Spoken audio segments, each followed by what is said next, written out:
to 27th.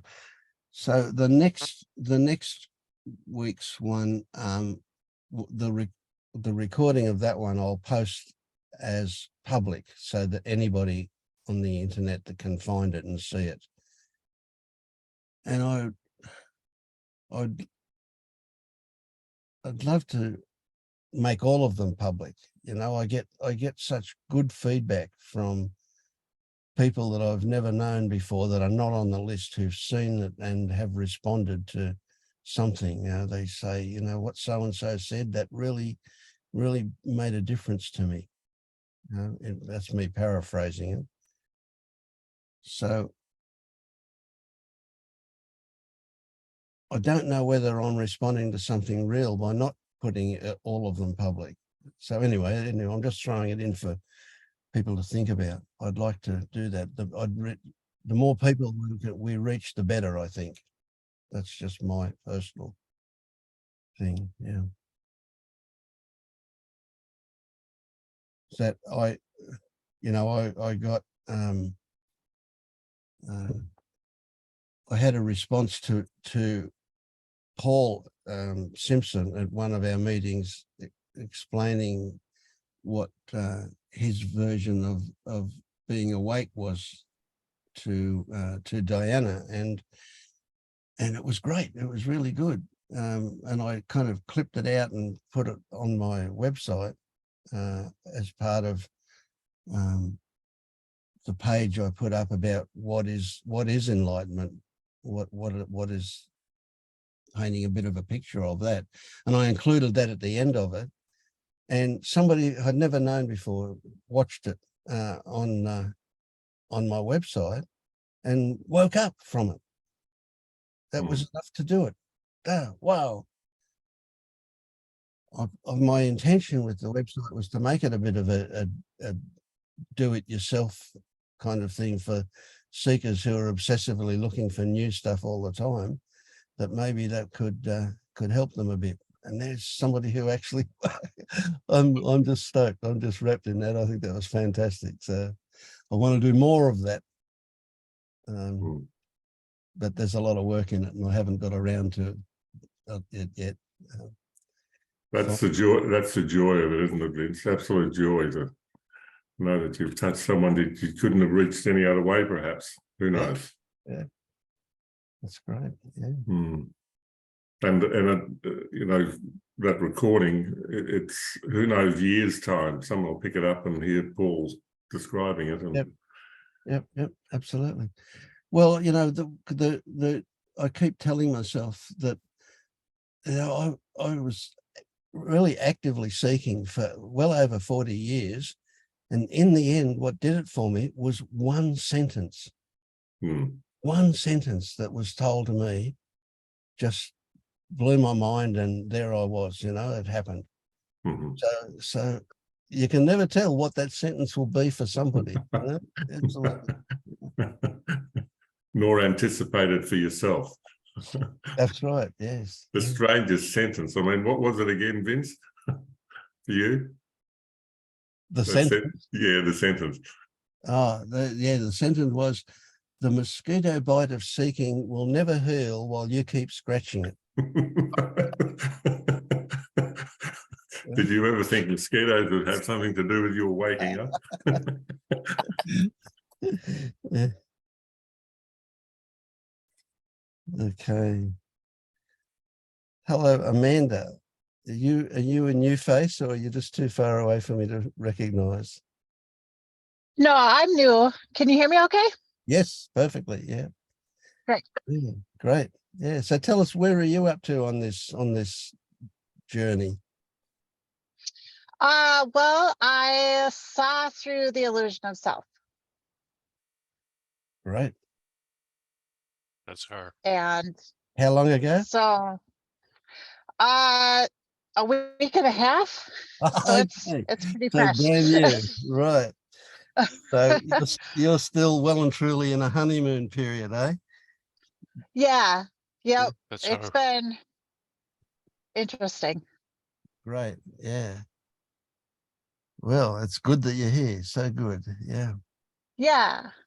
I'm happy to be here. I've watched some of the old videos you have up on YouTube, and yeah, I signed up for the emails, so like I watched last week, and Yeah, I think I think what you guys are doing here is really awesome, and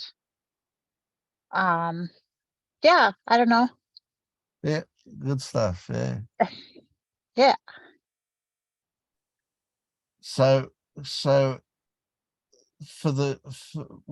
because I love the feeling of it, and it's always a good story. How would you feel about telling us what your waking up experience was? Okay. Where do you want me to start? Oh, well, anywhere, when you were born, if you like. I was born a little while ago. So you've been Like a a lot speaker of for a long people. time? Uh yes. Well, okay, well, so like pretty much everybody, I had a tough childhood, a tough growing up. And when I was like 7 or so, I was in church and got in trouble in Sunday school because I was asking too many questions. I remember specifically like Noah's Ark, and it just didn't make sense to me that like really happened and stuff. And so I got in all sorts of trouble. So I kind of just blew off what they were teaching, but I still liked going to church because I like singing in the choir. So I went to church all through, so I know that kind of stuff. And then my teens and 20s, I was a staunch atheist, the kind that would argue to death with anybody about how stupid everything was. I married a Catholic, and we've been married for 20 years. And it was about 2012 when I started like really wondering if I was missing something. And so I have read lots and lots of books. I recently got interested in Buddhism just because I think they're all really similar, but I didn't have any attachments or like strong feelings about what was okay like I did with Christianity. I did like a program for letting go of beliefs that now that I saw through the illusion of self, now what I was doing wrong with that program makes sense to me, which is really funny. Yeah, I don't know. I recently did a Goenka retreat, which I thought maybe I was signing up to do those for the rest of my life because I liked that so much. But now I don't know. It all fell away. It really like instantly fell away. The only thing I read now is trying to find maybe confirmation Yep. that Yep. I really did see through it, even though it was like instantaneous. It was just like it made sense. And I don't know, it's So weird. what triggered that moment when you that instant when you saw through? What was the trigger for you? Yeah, I think it was a lot of things. I think I was really, really close. I believed that there was no self and I hadn't yet actually seen it, if that makes sense. And I was watching that clip you've got on YouTube of Paul Simpson talking to Diana. Okay. And he was just like melting my brain. Like I was at the gym on the treadmill at the time. Just he kept saying stuff that it was like, wait a second. And then when he said people have like a literal belief that there's the talking head is literally them and that's all it is. And it was just like, wait a second. That is me. No, it's not me. And it just I don't know. I think I feel like I just stood there, and it was so short. It was like a second or two. I don't know. I don't Yeah, know how to explain it. It was just yeah, empty. Like, great. I love it. I love it.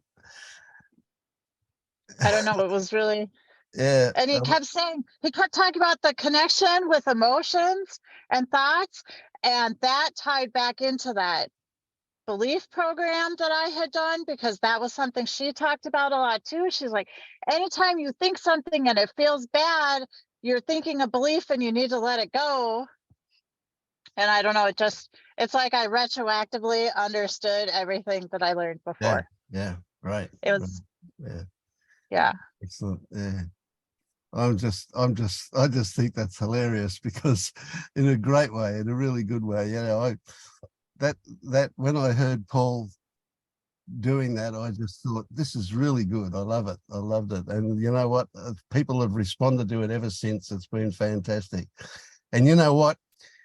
He had no idea what effect he was going to have. He didn't even think about what effect what he was saying was going to have on people. He just did it. It just came out of him. You know, he's not even responsible for what happened. But there Yeah. he is. You can thank him if you like. Yeah. It was amazing. He spoke directly to everything I thought I knew. And somehow I actually understood it instead of just agreeing with it. Yeah, yeah, It yeah. got through. It had a kind of And he rawness changed. about it, didn't it? It was good. Yeah, Yeah. He changed my life instantaneously. yeah. Well, there you go. That was your sentence. Yeah, that was very good. Yeah. Yeah, it was so good. And I like the way Paul speaks and everything. And I'm on my phone, so I can't see everybody that's here. So I'm glad he's here. And yeah, thank you. Thank you Yeah. for getting through to me. If you turn your phone sideways and then you can swipe right and you'll get the gallery view, I think. Yeah. Now swipe one way or the other. Oh, well, now I see. Yeah, I see some people. This is only the second time I've ever touched Zoom. Yeah, right. All right. Well, I think I look better this way. Oh, I can see. Even on this way. There we go. Good. Well, thank you. Yeah, Sometimes no, I feel so dumb. yeah. So I get it. After I woke up too, there was a continued. Well, it wasn't seeking. The seeking did drop away, but there was a new looking, a new seeking, if you like, and that was for other people who I could talk to about this, who knew what I now knew, and you could translate that into saying, yeah, I was looking for confirmation that it really was the case. So that was interesting, because now looking back, I can see that was the thin edge of the doubt wedge, right? Because after a while, doubts came back fairly strongly, and it took a little while for me to get through those doubts. And I think it's pretty critical that you've got other people to talk to when those turn up. Yeah, they may not turn up for you, but from experience, they most likely will turn up. And of course, they're only thoughts, but by golly, they can be sticky. Yeah. Yeah. Well, and I worry so much about just putting on a new persona and, thinking that I've done something and just deluding myself in that regard. Well, you have. Absolutely you have. You know, you've just woken up out of one dream into another dream, but it's still a Yeah. dream. It's just a better dream. Yeah. Yeah. Yeah. Some might disagree Well, with me about that. Feel free to do that. Yeah.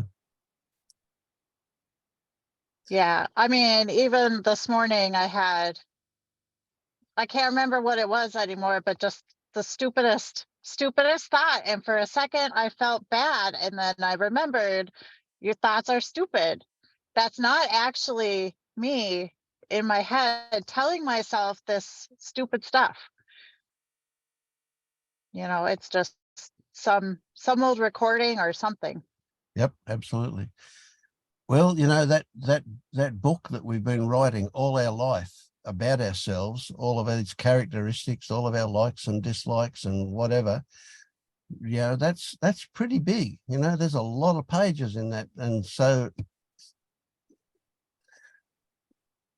a large part of it will get rewritten, and the old stuff will just, you know, it might stay in the archives or it might not. Yeah. Yeah. Habits are really tricky. And so I was stuck for a really long time where I think I was trapped in the witness, almost is how I would describe it, where I was watching myself behaving the way I've always, you know, like, I don't know, blowing up at my kids for something stupid or something like that, just something I've always done and don't want to do. And I know better, but it was like I was stuck just watching those habits happen and then feeling bad about it.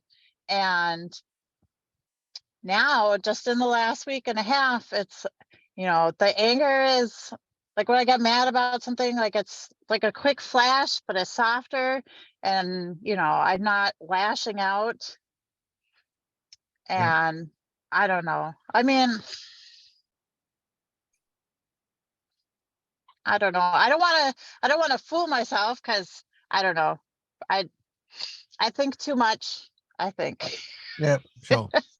Yeah, and we do that. We do feel ourselves a lot. Well, that's part of what's changed. You know, you're now not able to feel yourself in a way that you once did. You know, yeah.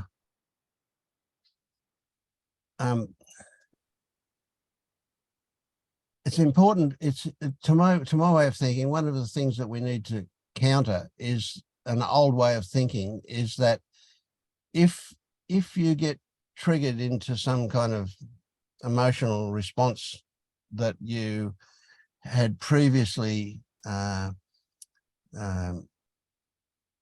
criticized as wrong, bad, inappropriate, or whatever, that doesn't mean anything is undone. That's the old way of thinking means, we've lost something. It's undone. It's not. It's not. Quite the opposite. What will happen is that the further you go along here, the less filters you'll have, the less socially constructed filters, particularly, but also the less other filters you'll have. And so, well, again, everybody experiences this a bit differently. So I'm really talking about myself, but emotions come out easy, you know. I can laugh inappropriately. I frequently will do that. I'll say things that are inappropriate, particularly in social situations. You know, I don't care, you know, anymore. It's like I'm not trying to portray a particular image. If something is there to come out, it'll just come out. So those filters that we drop, you know, that might be your experience. And so in the early days, like you are now, you might well use the old reasoning or the old response to some of those things and say, this means I'm losing something. You're not losing anything. Okay, it's still a movement in the right direction. So whatever happens before and after waking up is just what happens. And you can build a story on it that says that's okay. It's all. I feel less attachment to the reactions. And again, it's like retroactively now so many things make sense to me. Yes. You know, and I've always been one of those people that just kind of spontaneously did really silly or stupid or inappropriate reactions or whatever. And then I would just tear myself up for it. Like, why did I do that? I honestly, I started to wonder if I had like Tourette's, because like emotionally, internally, it got so strong that I would like blurt out the things I was saying to myself in my head. Like I would be like, I can't believe I did that. And then I couldn't stop it. And I felt like such a freak. But it's softer now. It still happens, and I mean, it's so fresh, and the habits are so strong. But even if in the moment I feel like a total idiot, a little bit later I can be like, it's okay. I don't know. Good stuff. Yeah. It's hard. It's hard. Yeah. So, I don't think I had Tourette's. as somebody who this is so fresh and vivid for, we've got a couple of people here who are like where you were just a few weeks ago, kind of thing, on the verge, if you like. And they kind of, they know, but they're not convinced that they're there, kind of thing. What would you say to them? After the fact, I really couldn't believe that it really is just that you believe your thoughts. Yeah. That's all it is. And you have to just realize that you didn't make those thoughts. They're just recordings playing in your mind. And I've heard that. I've read that in 100 books or 100 blogs or whatever. And I thought I knew what they were talking about until just those 2 seconds where that voice shut up, and I just wasn't attached to it anymore. I don't know. I don't know how to explain how it happened, because it seems so stupid now. Even right afterwards, I was like, was that really it? Because that is so stupid. It was the dumbest thing.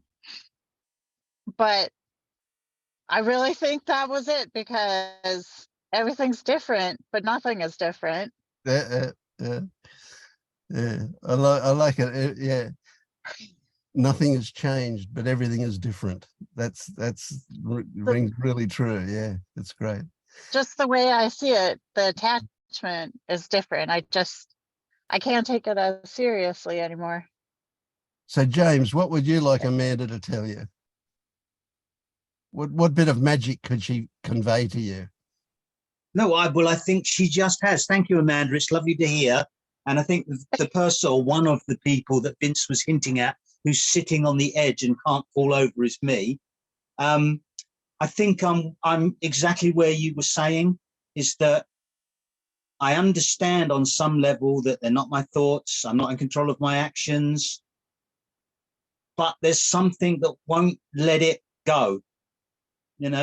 I mean, Vince asked me in guiding, Vince gave me this Vipassana meditation to do, to try and let go of thoughts.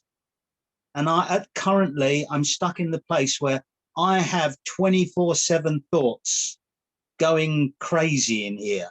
Yeah. And I understand that they're not my thoughts, but every now and again, there's one comes in, I go, no, that's definitely true. No, that one's right. And there's others I can say, oh, they're completely ridiculous.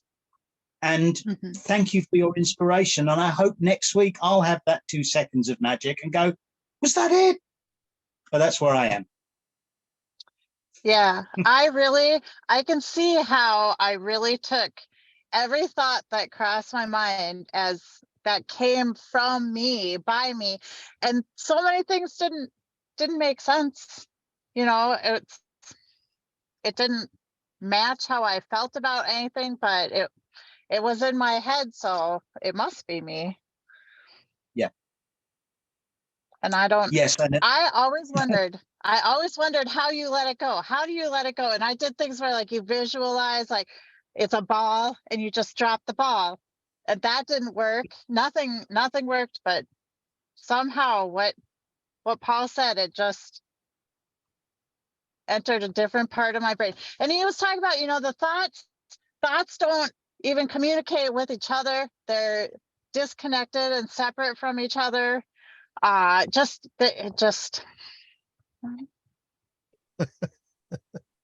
Well, dawned on me. you said you were on a treadmill, and I think before you arrived, Vince was telling a story about what helped him awaken was somebody telling him about a mosquito bite. Yeah. So what I need to be is on a treadmill, listening to Paul, and get bitten by a mosquito, and I'll be there. There you go. Yeah, I think maybe it just comes when you're not actually looking for it or something. I don't know. It seems so stupid after the fact that I didn't understand it before, but I can't tell you how it happened. It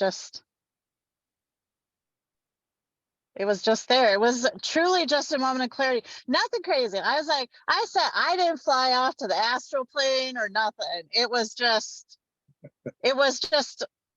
like getting let in on an inside joke where you're just like, oh, I see. That was it. That was it. Well, thank you for sharing. Yeah. I hope you get through it too. Thank you. I think So it's do good. I. Yeah, I think it's good.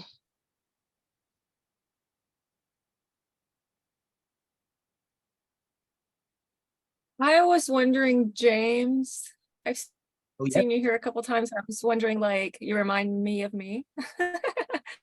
And I was wondering, like, what you get or what you think you get by hanging on. That's a very good question. And I don't think I get anything from hanging on, Oh, not bullshit. consciously anyway. But see, well, was it you going to jump in there, Vince? Say, of course you do. I mean, obviously I do. There must be some benefits that I think I get. But perhaps a better way to describe that is I don't know what they are. Yeah.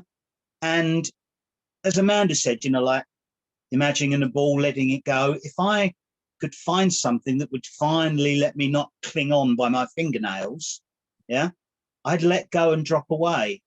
But my brain keeps coming up with these questions. As I say, like Paul seems to be the saying all the things. He came up with a question to me a few weeks back about, you know, if you imagine there's an I written on the wall, yeah, the letter I, and then I said, yes, but that I is different to this I. And he said, are you sure? And that's been bugging me for weeks now because, yes, there's a part of me that's sure that that I on the wall, you know, is different to this I. But there's also a part of me that goes, hold on, is it really different? Because everything is a thought.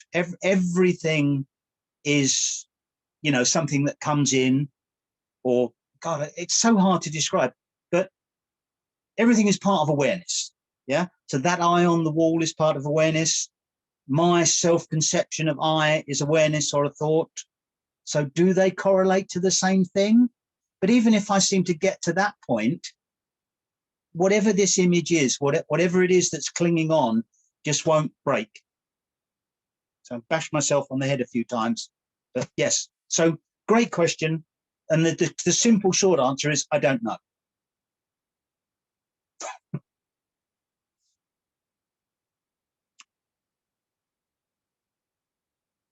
Yeah. You're afraid of yourself. Yeah, that's what I was gonna say, and I was gonna see if you would let me poke at you a little bit, and I'm only poking at you because it's what helped me.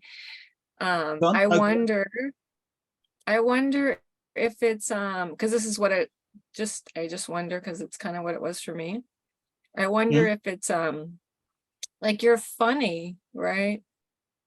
You're a funny guy. You use humor. Yes. Maybe. Yeah. That's a big defense. Yes. Yeah, it's a really safe place it is for me. I mean, it still is for me. Like, that's how I relate a lot, is through humor.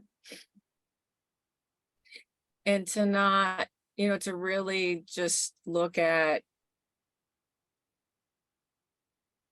if you really recognize this, that it's like, for me, it was like a moment of, there is nothing to hang on to.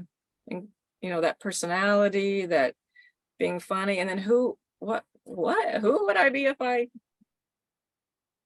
don't, if I just go there, like, what does that mean, right? It's that fear a little bit. Yeah, so that's kind of what it was for me. And it reminds me, like, I see it a little bit, like it's familiar to me, like it's easy for me to be funny and not say what I really feel and divert Okay. in some other way. I shall respond to the poke. It was an excellent poke, right? If I drop the humor and just sit here, I feel a complete idiot. Yeah. And that probably reflects most of my life. I'm a bit of a geek. Yeah. I've learned lots of stuff. Yeah. Just built lots of knowledge, read lots of books, because I don't want to feel weak and ineffective and stupid and not able to do things or not answer a question. Yeah. Now, whether that plays in the way it is, you are that way. Yes. Yeah. Yeah. Yeah. And whether that plays in to, as I say, me clinging on to knowledge. Yeah. Me clinging on to, I mean, I've read every book on the LU recommended list, right? Okay. I'm now working my way through the archive. And there's a part of me that realizes that none of that is actually going to do it, but I don't know what will do it. Yeah. Yeah. And being here in front of all these people here, yeah, and everybody's had their moment, or lots of people have had their moment. Yeah, I'd love this to happen. And I feel a complete idiot that it isn't.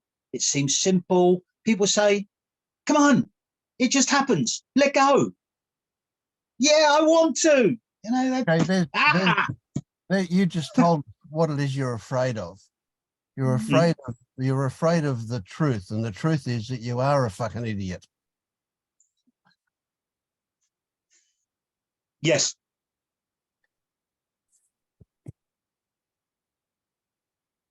I can say that that's fine. It's okay to be an idiot, but they're only words. So what's the difference between thoughts that you believe and thoughts that you don't believe? Can you recognize a difference in feeling? So if you say a thought like, in 5 minutes, I'm going to fly across the room at least a foot above the floor all the way and land comfortably in front of the doorway. That's obviously something you don't believe. Why was that thought different to the thought that when I go to that door, I'll walk across? Oh.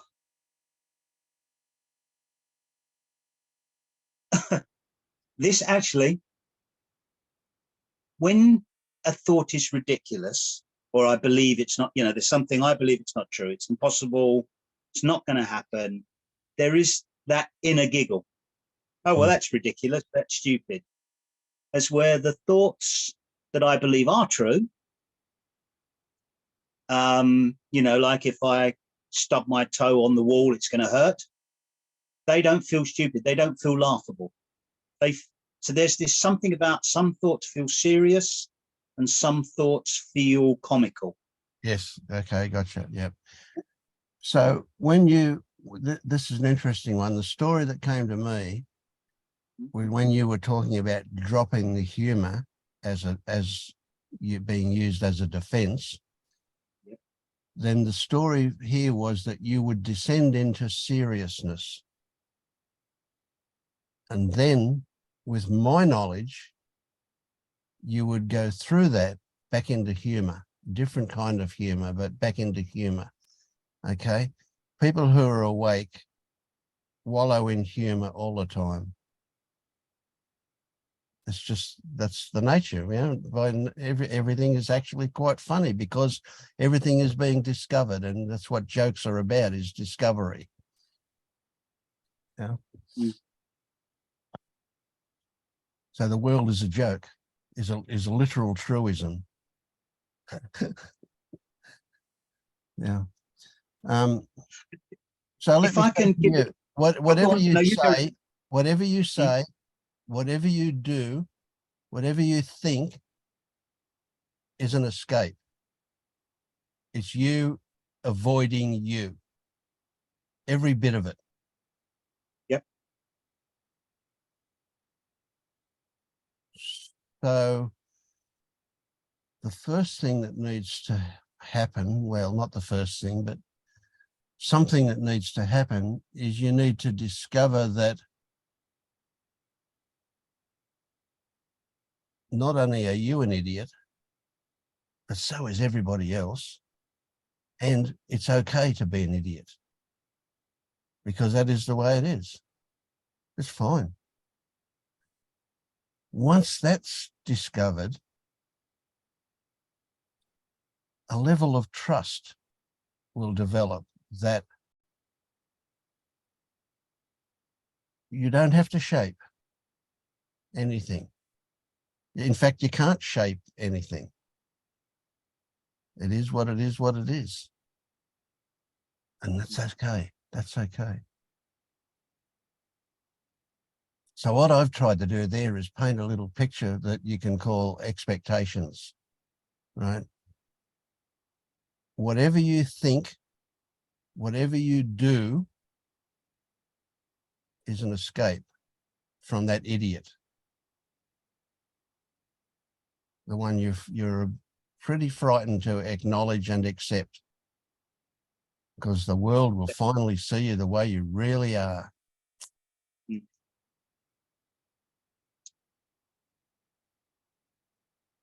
you ever do any clowning? You mean clowning around? No, yeah, but putting on a clown mask, a clown face, and dressing as a clown. And I doing, literally once did go to a fancy dress party as a clown. oh no, that's not what I'm talking about. Okay, yeah. Ah. Yeah. This shaped me a little back in a long time ago. Go on the internet and see if you can find a clown workshop somewhere near you. And I would recommend highly you attend a clown workshop. Go and learn how to be a clown. Clowning is absolutely great. That's everything that you take seriously, but done from a different perspective. Yeah, it's you personified, but the story that you've built up for yourself that is a total way of hiding. Yeah. Okay, I will do that. Right. You know, when Go on. I was going to add something that, you know, for me, it wasn't like some moment of I awake and here I am and I figured it out. And I was waiting for that. I was a lot of my seeking, even though I was very aware, was waiting for that spontaneous moment that people talked about. So it was a lot of comparison. And it didn't happen like that for me. It was gradual peaks here, peaks there, until it was just so obvious. And the other thing, I wanted something spectacular and something that wasn't just this mundane what is. And as long as I kept seeking, then this must not be it, because this is too plain. This is too ordinary. This is just it. And I don't want this. I want something bigger and brighter and better and happy all the time, and everything's funny and I'm in humor and this light goes on and everything's beautiful. And so as long as I kept seeking, maybe I could find that, because I loved gathering knowledge and information. And so to give up looking for anything other than what's happening right now, which is fucking boring sometimes. At least that's the story. You know, that it's plain and it's not funny all the time. And I'm not laughing and finding humor. Oh, because I believe that story. So, you know, comparing to other people kept me seeking, because I wanted something more than this, because this was not good enough. And well, what about the big lightning strike that everybody talks about? Nope, not here. So it kept me seeking for a while when I was already awake, because I didn't want this. It wasn't enough.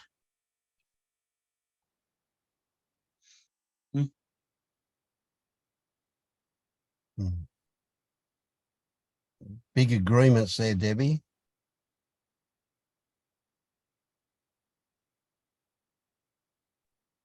But I just, you know, there's that part that just wants the bliss or the ecstasy or just, I don't know, the big bang. You know, the fairy godmother I was promised, you know, in the fairy tales, the magic wand. And we promise ourselves that's what will change us from a non-believer to a believer. That will change how we respond to things, that big lightning strike. Yeah.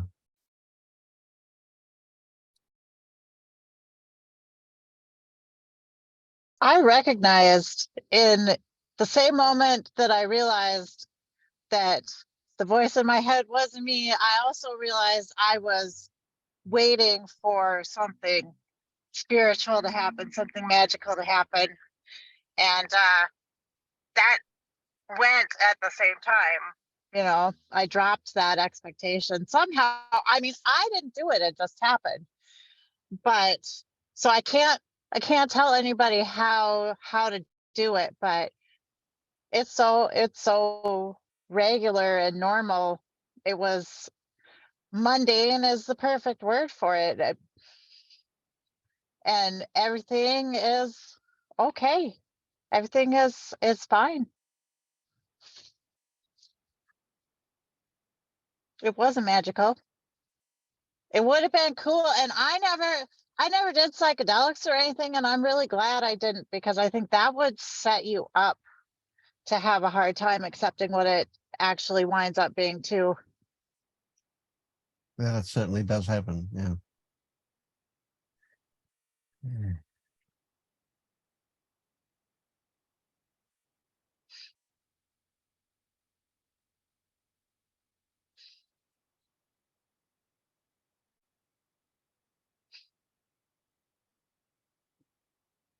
I was kind of the opposite of James too, because I always took everything super seriously.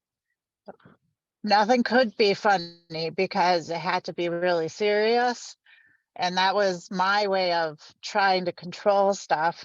And from the time I was 9 years old, I was taking care of my younger siblings. So all my teenage years and everything, I was taking care of kids. And then I had my first child, gave birth when I was 19. And now I have 2 adult children, and my youngest is just entering into puberty now. So I've been a parent in some form or another for all this time. And that was one way I handled it, was just by everything was really serious. And I felt bad if I had fun with anything, like the guilt would just come in. It doesn't have to be serious. Being serious didn't help anything. It made things really shitty, actually. So I don't know. And then I'd feel dumb if I did something silly. And I think I would surprise other people because I behaved in a silly way and they just couldn't believe it or something. I don't know. I don't know what other people think, but I'd wind up feeling stupid. So then I beat myself up for being stupid. Don't let people see that kind of stuff. Like, I don't know. It's dumb what we do to ourselves. And I thought I was a freak. I thought I was the only one. No, we're all freaks.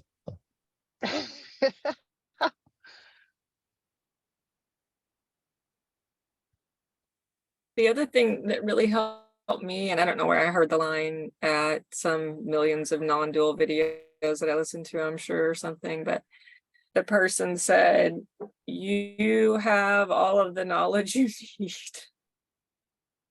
Like, stop reading books, stop watching. It might even been my guide, I don't know. But it was basically, stop it. You have all the knowledge. Nothing you read, nothing you watch on a YouTube video, nothing. And I know it's kind of sounds like a paradox. It's a paradox, right? Because you hear something and you go, oh, right. But maybe it's with the energy it's done with, I don't know, or the attention or something. Or if you're using it like a diversion, which I think that is what I was doing, right? I'm going to read another book, which sounds like a really good idea. I'm going to watch this video. I'm going to do this practice. Look at this, what I'm doing now. This is a really good idea. I'm going to go to this silent retreat. Yep, absolutely. All diversions. And we get high on them. You know, Mhm. we definitely do. I can remember getting really high listening to Jed McKenna audio books again and Yeah. again and again. I listened to them. I just loved them. I just got really high on it. Mhm. Yeah. And then if you look at a bit further, you know, you think, well, now looking back, I can see that a huge amount of what stops us from waking up is identification. We need to identify in a certain way because that's how we feel okay about ourselves. And being a seeker is something we can identify with. And the seekers are good people, aren't they? You know, seekers are a bit spiritual. They've got good intentions. You know, they're good people. So it's good to identify as a seeker, but you've got to drop that to wake up. Mhm. That's the hard one. Yeah.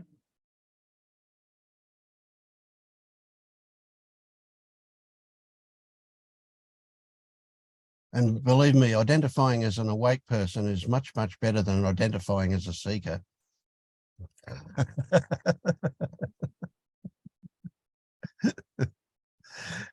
Some of you will get the irony in that.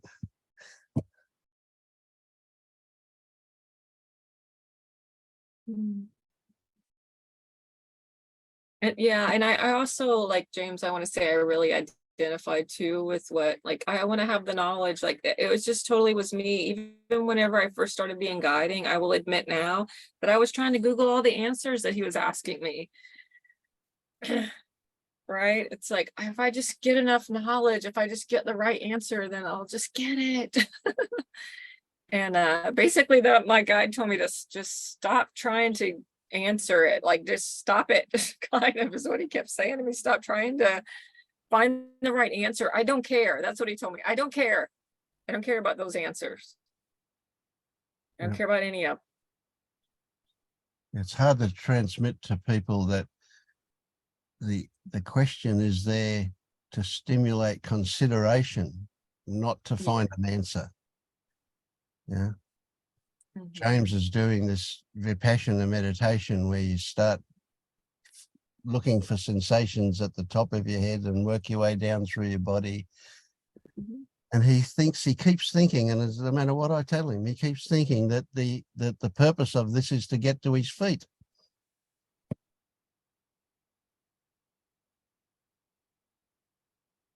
Maybe you'll just get tired eventually, James. I think I just got tired.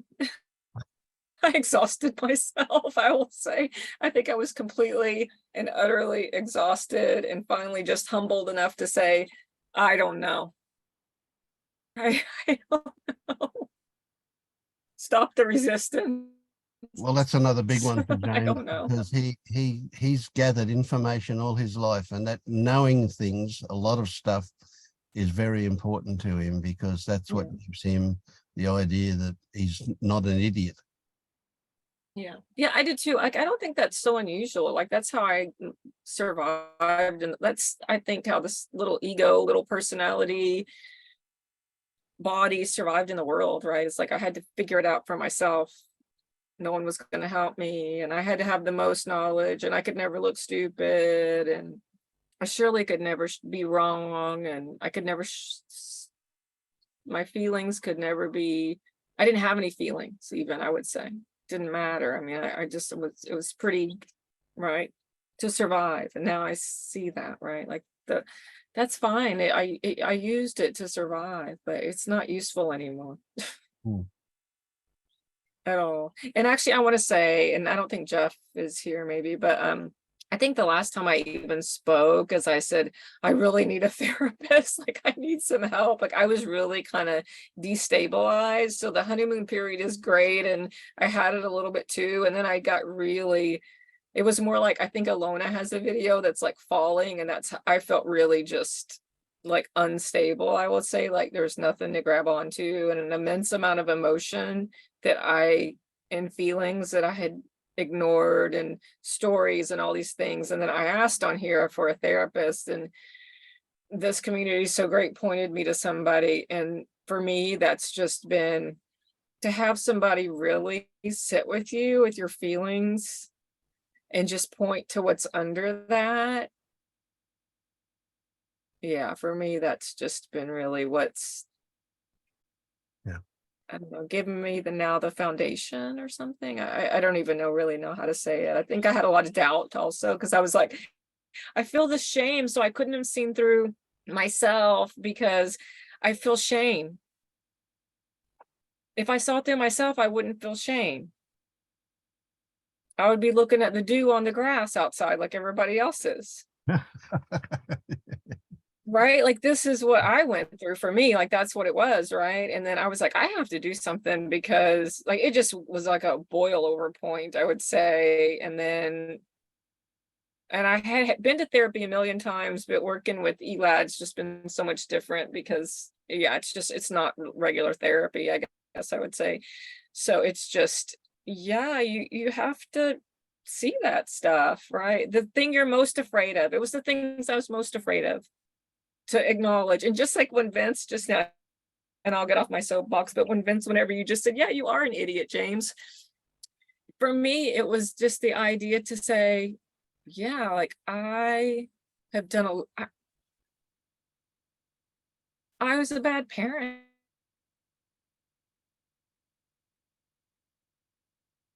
I've done really bad things as a parent.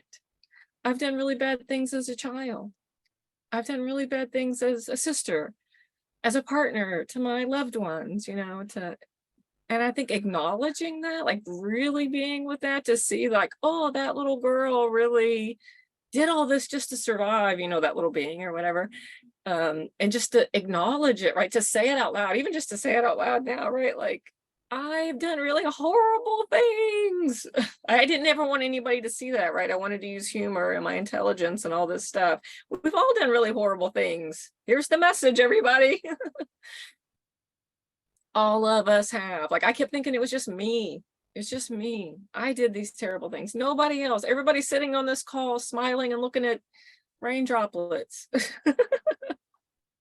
But actually sitting through that, I'll just summarize it, actually sitting through that. And now it's a much more of a feeling of like, there's still stuff there. And when it comes up, and that's okay. It's fine. Like, that's just part of the moment too. Like right now, the sun's shining, it feels beautiful and it's lovely and it's wonderful. And I'm seeing all these beautiful faces, and who knows, maybe I'll walk outside and smell the grass and there'll be overwhelming, feeling of something. I don't know, and it's fine. That's fine too. Like that's the difference. Like that's fine too. I feel you, girl. Yeah. Your story is my story too. And it's so many once you start saying it, like that's the thing. And it's like now I just see it all the time. Like someone else say something about their repressed emotions or their shame or their guilt, or I hear mothers or spouses about or whatever, like once you say it, like everybody can just say it. And I heard that so many times, just shine the light in the darkness, and like I could never get it. And now to me it's just like crystal clear, or just open now. I just feel like anything anybody asks me, I'll just tell you the truth. Yeah. Like it would just come out. I think I wouldn't stop, right? Like Vince said, there's no filter, like whatever, it's just gonna pop out.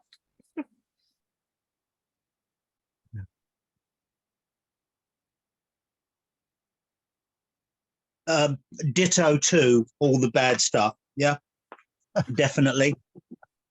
As a parent, as a husband, as a son, whatever. Yeah. I mean, I think I'm at the place. Perhaps if I can give an example in what happened to me in real life, is where I'm stuck in my head now.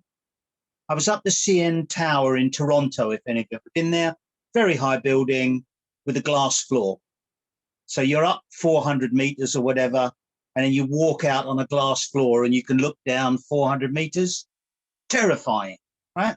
So I'm standing by this glass floor and I can't step onto it. There's 5-year-old kids running up and down on this glass floor, jumping up and down. They don't care. I was terrified. At that point, I was stuck. Yeah. And I thought, I've got to do this somehow. So in real life, so to speak, like physical real life, rather than in my head, all I could do was I closed my eyes, stepped out onto the glass, then opened my eyes again, and I was fine. There was that barrier in my head. And I think I'm in a similar place now. But thank you for all your advice. And it's all going in. But I don't quite know how to close my eyes and step over the barrier. But I am still trying. And maybe if I give up, it'll happen. But whatever, that's where I am. And I will keep coming and keep listening. And one of you one day will say hello, and I go, that's it.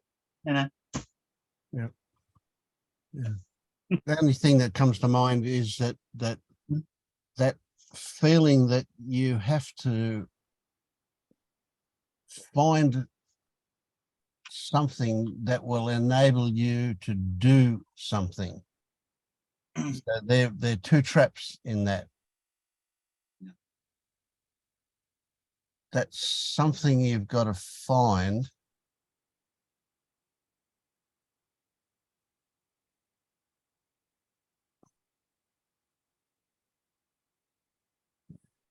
I want to say it doesn't exist, but it doesn't exist, but it's still something that you'll respond to. So it does exist in that way, as an experience. But when it happens, it will just happen.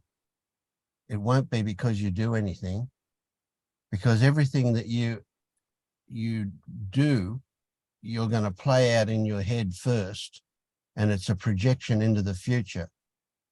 But when it actually happens, it will happen in the now. So it won't be the result of a future projection that you catch up to. So it'll come from behind rather than from in front. You'll get pushed out rather than pulled out, if you know what I mean. Yeah.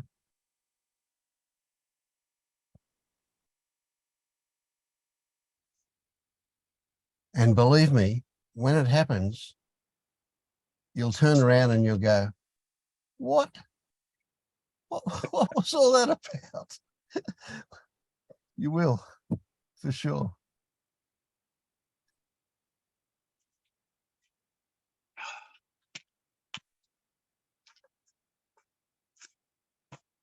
Now, how are you traveling, Kathleen? You're always a quiet one. I am. Am I muted? I can't tell. I can hear you. Okay. Well, this has been very interesting. It's I don't know where in the hell I am. It's so weird, it's like a moment in time and then you woke up. Well, I didn't have a moment in time when I woke up, but the self part is, I can see that that's not really there, and I had an interesting dream, and I don't know how dreams relate to other things, but in this dream, it was a lot of running around and a lot of people and a lot of things. And it was like a movie, and I opened this door and I saw like a sheet with blood on it. And I'm thinking, oh my God, somebody died. And then I look around and it was like a studio. And I said, I can't believe I fell for this. I absolutely, who did this to me? And I woke up and I'm like, I fell for it. And so I kind of feel like life is like I'm falling for it. And I was in the dream, when I woke up, I wanted to get back into that dream because I wanted to find out who it was that made me fall for that. Isn't that an odd dream? Oh, that's pretty good. I like it. Yeah. So I'm, I don't, I don't know if confused is the right word. Content is a better word. Like today, I live in New Orleans and the Saints are playing the Falcons, and that's like rivalry, you know. And normally I would be watching the Saints game, and I have friends who invited me over for a party and food, and this is what I normally would want to be doing, but I'm not. I'm at my house with y'all because I want to be here, because this is more real than that. So confusion and contentment, you know, it's I feel like layers of things are dropping from me, and I'm not complaining about it at all, because obviously they don't serve a purpose, you know. Um, so it's kind of like, who am I? You know, I haven't a fucking clue, you know. I really don't. And my friends are kind of, you know, they call this a seance. They're like, "Oh, Kathleen, you having your seance today?" Because they're so not, have no clue what I'm Yeah. about. And so so yeah, so where am I on this journey? I'm right here right now, and Yeah. that's the best I can do, Sounds pretty good to me. Yeah. you know. So I too read and I listen to videos and all that, and I but what I'm starting to do is break it up now. You know, before it was like obsessive, and now it's like, oh, maybe I should look at a Netflix movie or something, you know. So I don't know, maybe content. I'm pretty content right now, you know. I know there's a lot of shadow and there's a lot of shit that needs to come up, and um I got a phone call this morning from my son, and I looked at who was calling and I thought, oh, I'm not going down that road today. But then I had to ponder it. It was like, okay, am I resisting?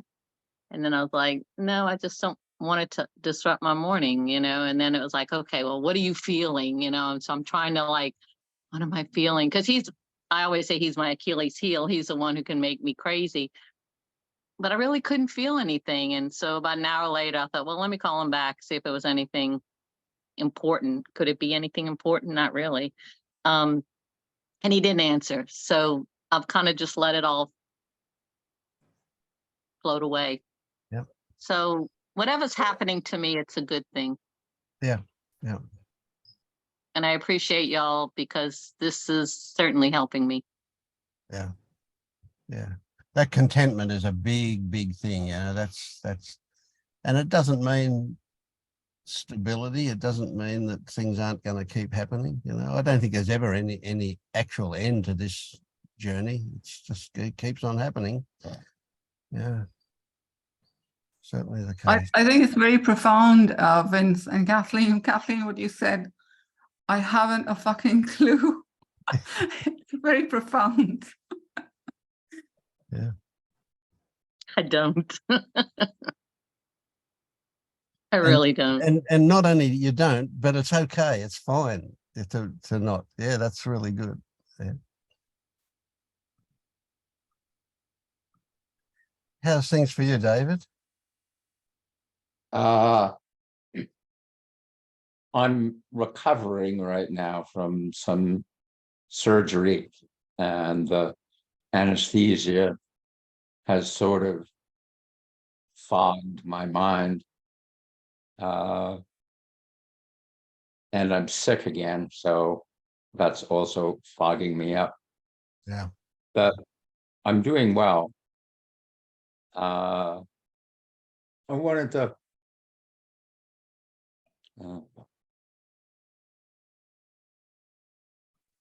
talk a little bit about where I am in the search. I've been following, I read the Liberation Unleashed, the book, and listen to the talks as a way of focusing me, bringing me around to exploring And I'm at one of the issues for me is the idea of everything is just happening. And I'm not in control of anything. And understanding that intellectually and wanting it to feel it, to experience it, I think of it as the inside and the outside, in that the inside for me is being aware of the sensations, perceptions, thinking, feeling. I think when I'm doing that, I'm aware of hearing, I'm aware of sensations, I'm aware of seeing. They almost are interchangeable and always changing. And in that perspective, I can see that that's all there is. But then I get lost in the big me, which is creating a world. And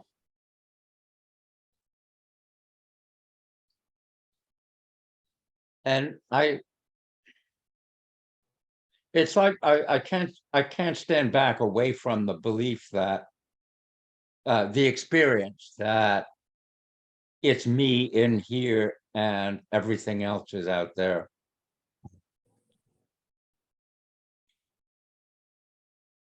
I guess that's it. Yeah, okay.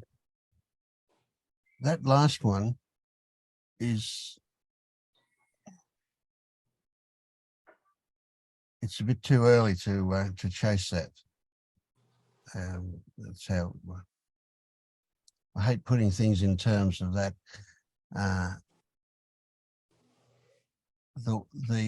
The experience of oneness is not likely to happen this early in the game. So using that as a measure of anything is a bit of a trap. It's not a good one. Yeah. And yet that's what I want. Yes, of course. Yeah. Yes. Okay.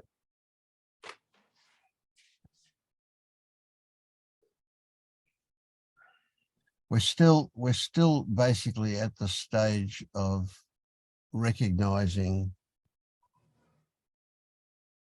well, it's the same thing in a way.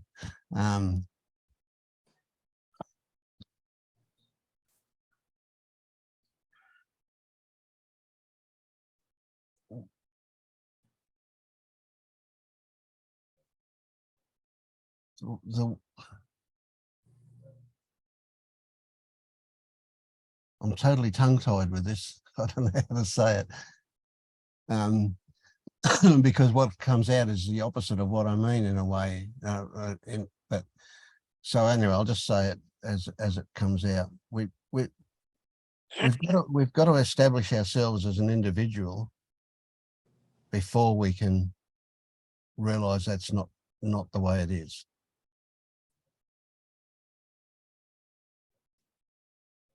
But part of what we're doing when we're establishing ourselves as an individual is recognizing that that's a creation.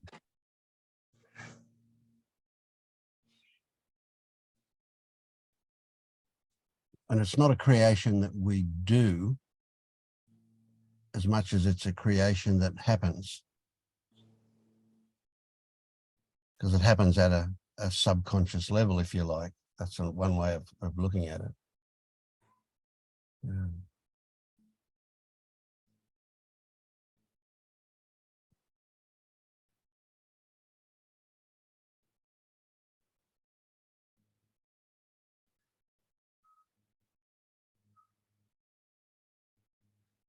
And a lot of that you describe that you want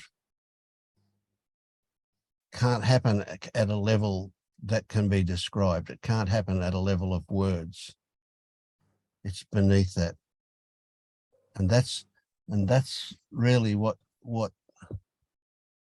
this cell sounds a bit airy fairy.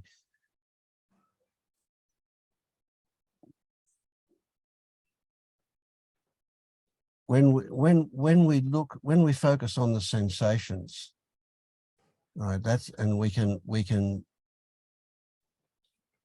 accept the story that that everything other than the sensations is an escape from the sensations. And when we look at the sensations, when we look at them without opinion, when we can just accept them for what they are, which is just sensations. That's a portal that we go through. You know, in itself, it doesn't mean much, you know. But one of the things that happens when we look at sensation, and it's a byproduct, if you like, of looking at if we can focus on what the sensations are and recognize what happens when the mind comes along with a label for that sensation, as an example, that what we're doing is that we're overlaying the sensation. We're creating something extra. Penella would say we're applying a Post-it note to reality. So one of the things that we do is that we are divorcing ourselves from the influence of the added stuff, of the extra stuff, which is mostly what mind brings to the party. So by focusing on the sensation, we're recognizing that there is a whole world being created in our head around the sensation, all as a way of not engaging with the sensation. You might say of not recognizing the emptiness of the sensation. But it's through that emptiness where what you're seeking can be found, if you like, that non-separation.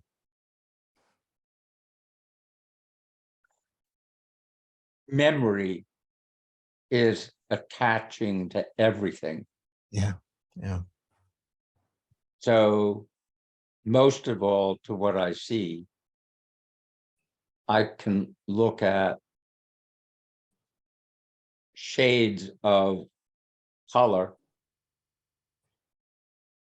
and see that I'm seeing, but it's still, memory is always attaching a label to what it is that I see, and I can't unattach the label.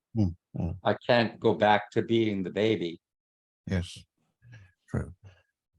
So I can see, go ahead, you want to say something? I was just going to say, unattaching isn't something you can do, because any effort you bring to it only creates a tighter attachment. Yes. Yeah. It creates a new thing. Yes, yeah, absolutely. Yeah. So it's the acceptance of what we find there that breaks the attachment connection. It's kind of ironic, isn't it? It's paradoxical, the opposite to what we'd expect. If you want to change something, you need to accept it. as it is. That's the only way it can change. And of course, once you get to the point of accepting it, you realize that you're not doing the change. It just changes because of that absolute acceptance. Do that again. So, well, that's where I don't get to. I see it as going towards. So I'm going towards sensation, sound, sight, etc., etc.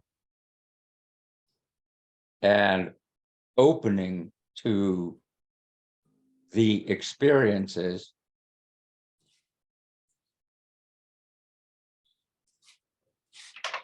But I suppose I still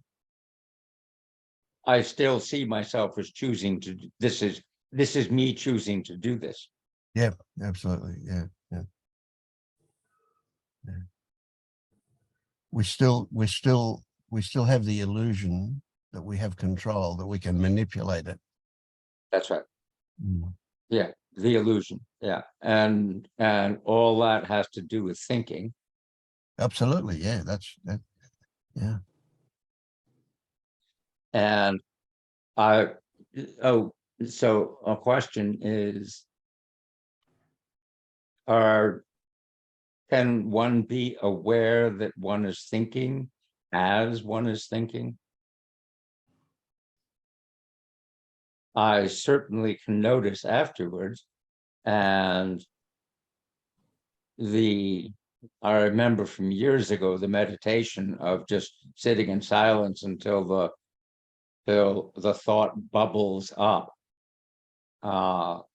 It seems to be where thought comes from. That I can be aware of seeing while I'm seeing, and think I can be aware of seeing while I'm seeing, touching, hearing, etc. But I'm not sure I can be aware of thinking, have them both happening at the same time. That's right. So when you say aware, when I am aware of, yeah, there's a subtle difference between the awareness that is occurring before mind turns up to add labels. Yes. Right? Yes. And it's easy to say and imagine that what awareness is an extra thought that you're bringing to the process. Yes. So if you're aware of thinking, then you're thinking about thinking. Yes. And of course, the thinking that you're thinking about is always in the past. So yes, you're using memory. Yeah. Yes, right. Yeah. But at a subtler level, and you might catch yourself. This is something that I buzz on a little bit. I catch the most subtle thoughts that can happen in a like a flash of lightning. Did I really see that? Was that really lightning that I saw? It's come and gone so fast. I'm not sure. I could easily convince myself, no, it was an illusion because it didn't happen again, you know. But there's these thoughts, and those thoughts can be like, they can just be like the title of a book. And you know that if you were to pursue it, that there's a whole book worth of information that is subsumed underneath that title. And that's what that thought is, that you've had just boom. Yeah, very attractive. Yes. Yeah.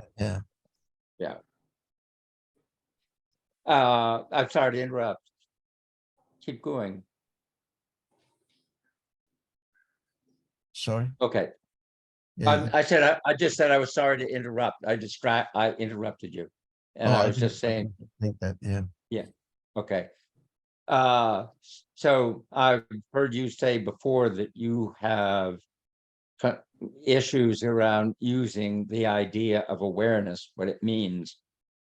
And I think I do too. I think of this, for me, this, sometimes I use the word aware for perceiving. So my attention is perceiving something that's happening. And that's not what awareness is. there's a basic awareness, which I think of as being the sense of being alive. I'm here. And something beyond access. So I- how is that not a story? Yeah.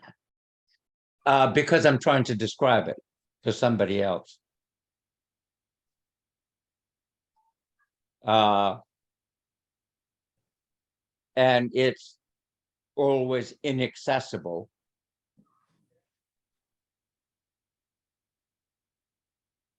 It's just, I'm here. That's what awareness is. That's what awareness is to me. That's what the basic awareness is. I'm here. And then when I try to define it, I can't grab it in any way. Okay, just stop for a moment. Yep. How do you know you're here? It's a given. It's what's words are It's a story about. It's a story about something. No, there's that, and that's who I am. But being alive is just a recognition of something that's there. That's well, again, language. I don't know how to say it except I am. I get you. Yeah. So let's say that there is this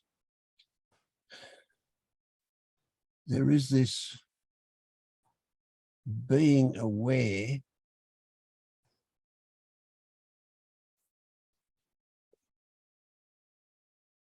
moving through. None of this works. No, it doesn't. Yeah. It's beyond time, it's beyond space, it's just there. It's not even me, it's just there. I'm a part of it. Well, I would say you're not a part of it. You are all of it. You are it. But yeah, that's getting hysterical again. But yeah. So yeah, so the trap with awareness is to identify with that as something other than, something separate from anything else. So that's that trap. But you're I missed that. Yeah. I missed that. Just say that again. The awareness trap is when we start identifying as awareness. Yes. Right. And you're running very close to that with what you're saying, that how you know you exist. See, for me, this might be a better angle to come at it from. For me, that's a bit of a joke. That I exist is it's ludicrous. There's a story. I could write a book that describes, right? But it's a story. What? That's just memory talking. Yeah. But what we're trying to get at is what you're pointing to here is everything other than the story. Yes. Yeah. And I don't find anything other than the story. But you might experience something that I don't. I mean, that's not. I would never say I'm right and you're wrong, or vice versa. I have no idea about that. I'm seeing what you're saying is okay. Now I gotta refocus the lens.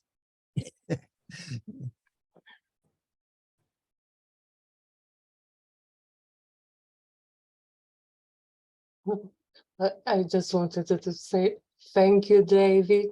You are saying exactly how I feel. You know, this is what I Yes. call the witness, and Yes, yes. And what it, well, no. Yes,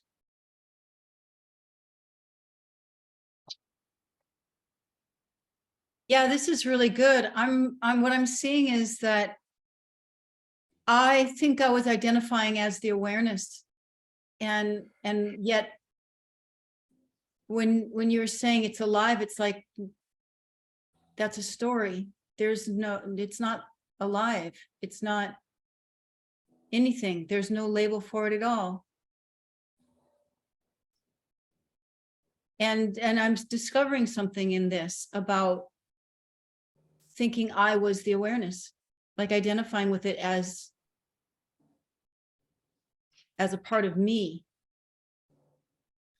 yes, we objectify it and create something out of it.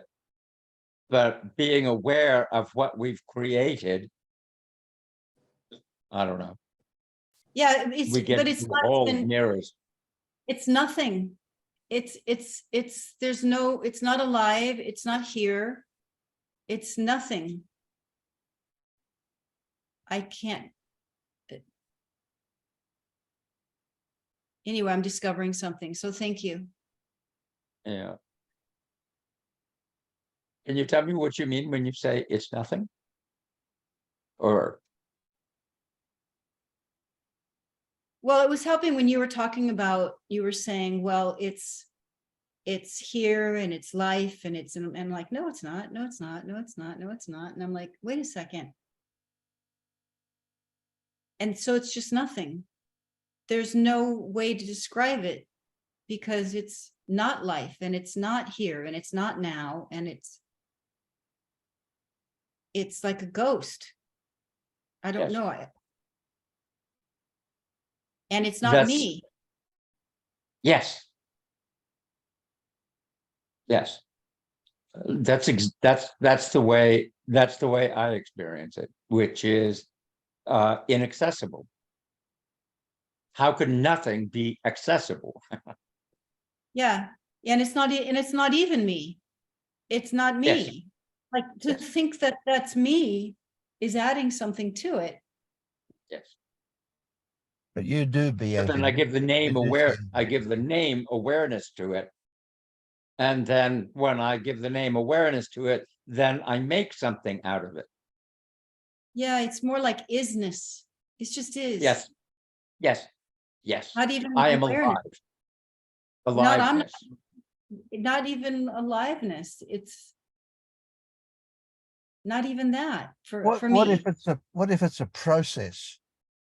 Is it easier to accept that it's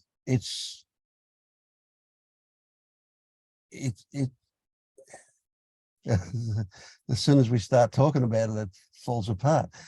Yes. So how can we give existence to a process? But it is a description of movement, isn't it? It's a description of activity, if you like. So Not even activity for me. Yeah, it's like it's just there. is. There's not even activity. It's like breath, not breathing. Not breathing, which would be the activity. It's just breath. It just is. It's doing nothing.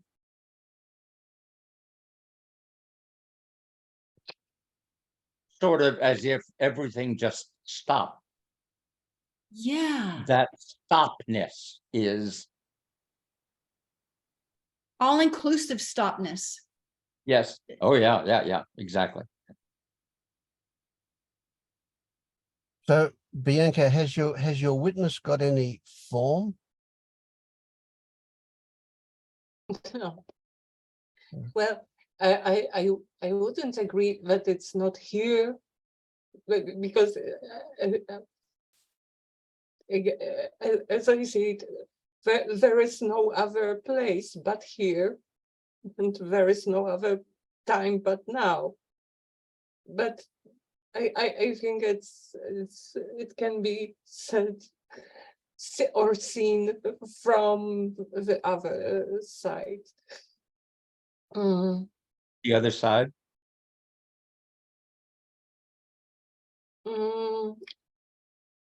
like saying I am nothing is the same as saying I am everything. Yeah, my experience is there is a no I am. There's no, not even an I am. Nothing or everything is just. I would say that it's like I am, but it is the same as it is.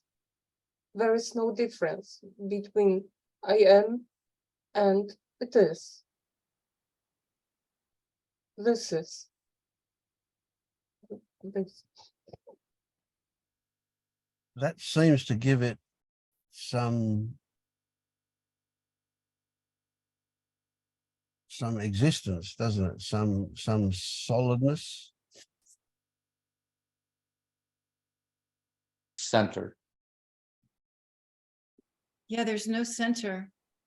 Yeah, If and- if I like breathe into it, then I can kind of say, yeah, I'm it, but there is no I'm it. That's making it something. It's not. Yes.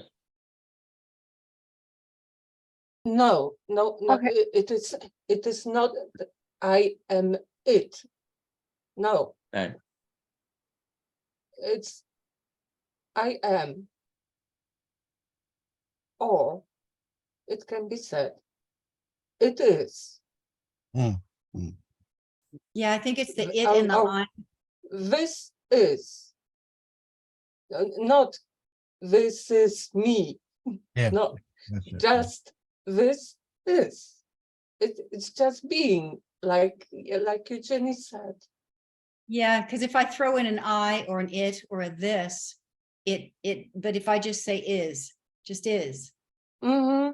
So can we get to a point where we go, you know what? I don't think I can ever work this out. I'll never, and even if I did, I would never be able to express it because language is certainly not up to the job. So I'm really happy to just leave this in the mystery bag. I don't actually need to work it out. yes, Can't. although it's sort of like an itch, you know, you want to scratch it. Yeah. Well, it feels good to, for some reason, it feels good. And it's so weird because when you're saying, David, and you're saying, Bianca, that this, and we're describing it, it feels to me, feels like connection.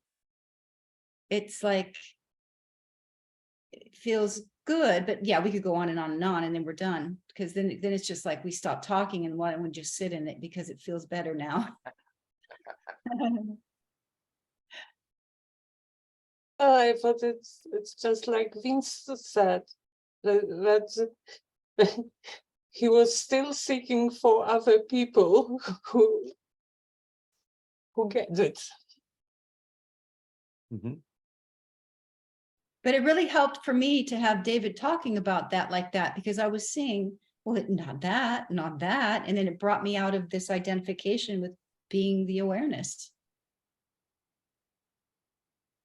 It made, I'm sorry. Go ahead.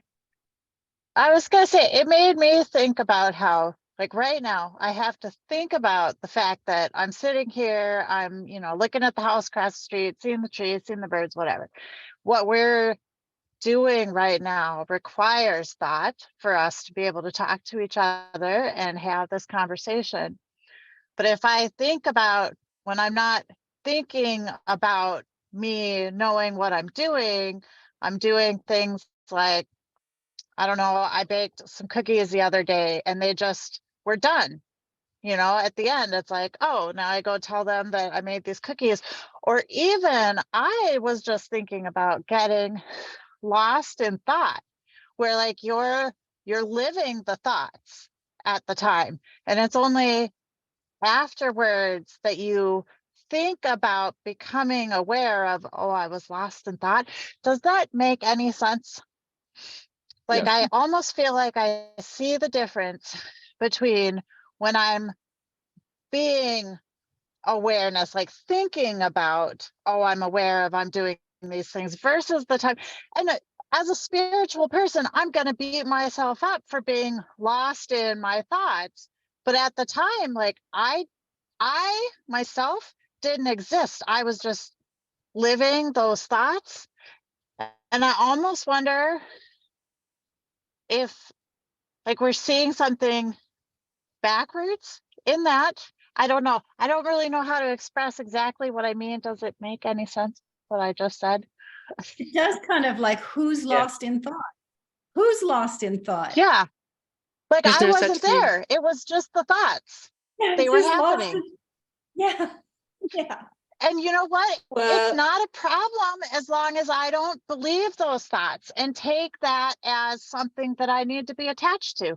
Because then I was just in a story. I don't know. I feel like it makes sense. I don't know. I Yeah, don't like know. I would Okay. make it wrong that somebody's lost in thought and I have to get aware and stay present. And that's all the story. When it's just, when there's no one, then who's lost in thought? And then who becomes aware that there was anything called lost in thought? And it's It's just the after the fact mind. It's just the that mind. the thought is required to say, I was thinking, I was lost in thought. But at the time, there was just thought stories happening. And that was it. I don't know. And then That's the what thought, that oh, all wake brought up up. for me. Yeah. And then the thought, oh, wake up. You were lost in thought. Who was lost in thought? Who needs to Bad. report? That was bad. You're not supposed to be lost in thought. There's a Yeah. Maybe know? you were really, lost in the thought. You were lost in thought. yeah. Say it There's a- again. There's no Thinking thought was just either. happening. I wasn't there. I realized afterwards, oh, I was thinking. At the time, thoughts were just happening.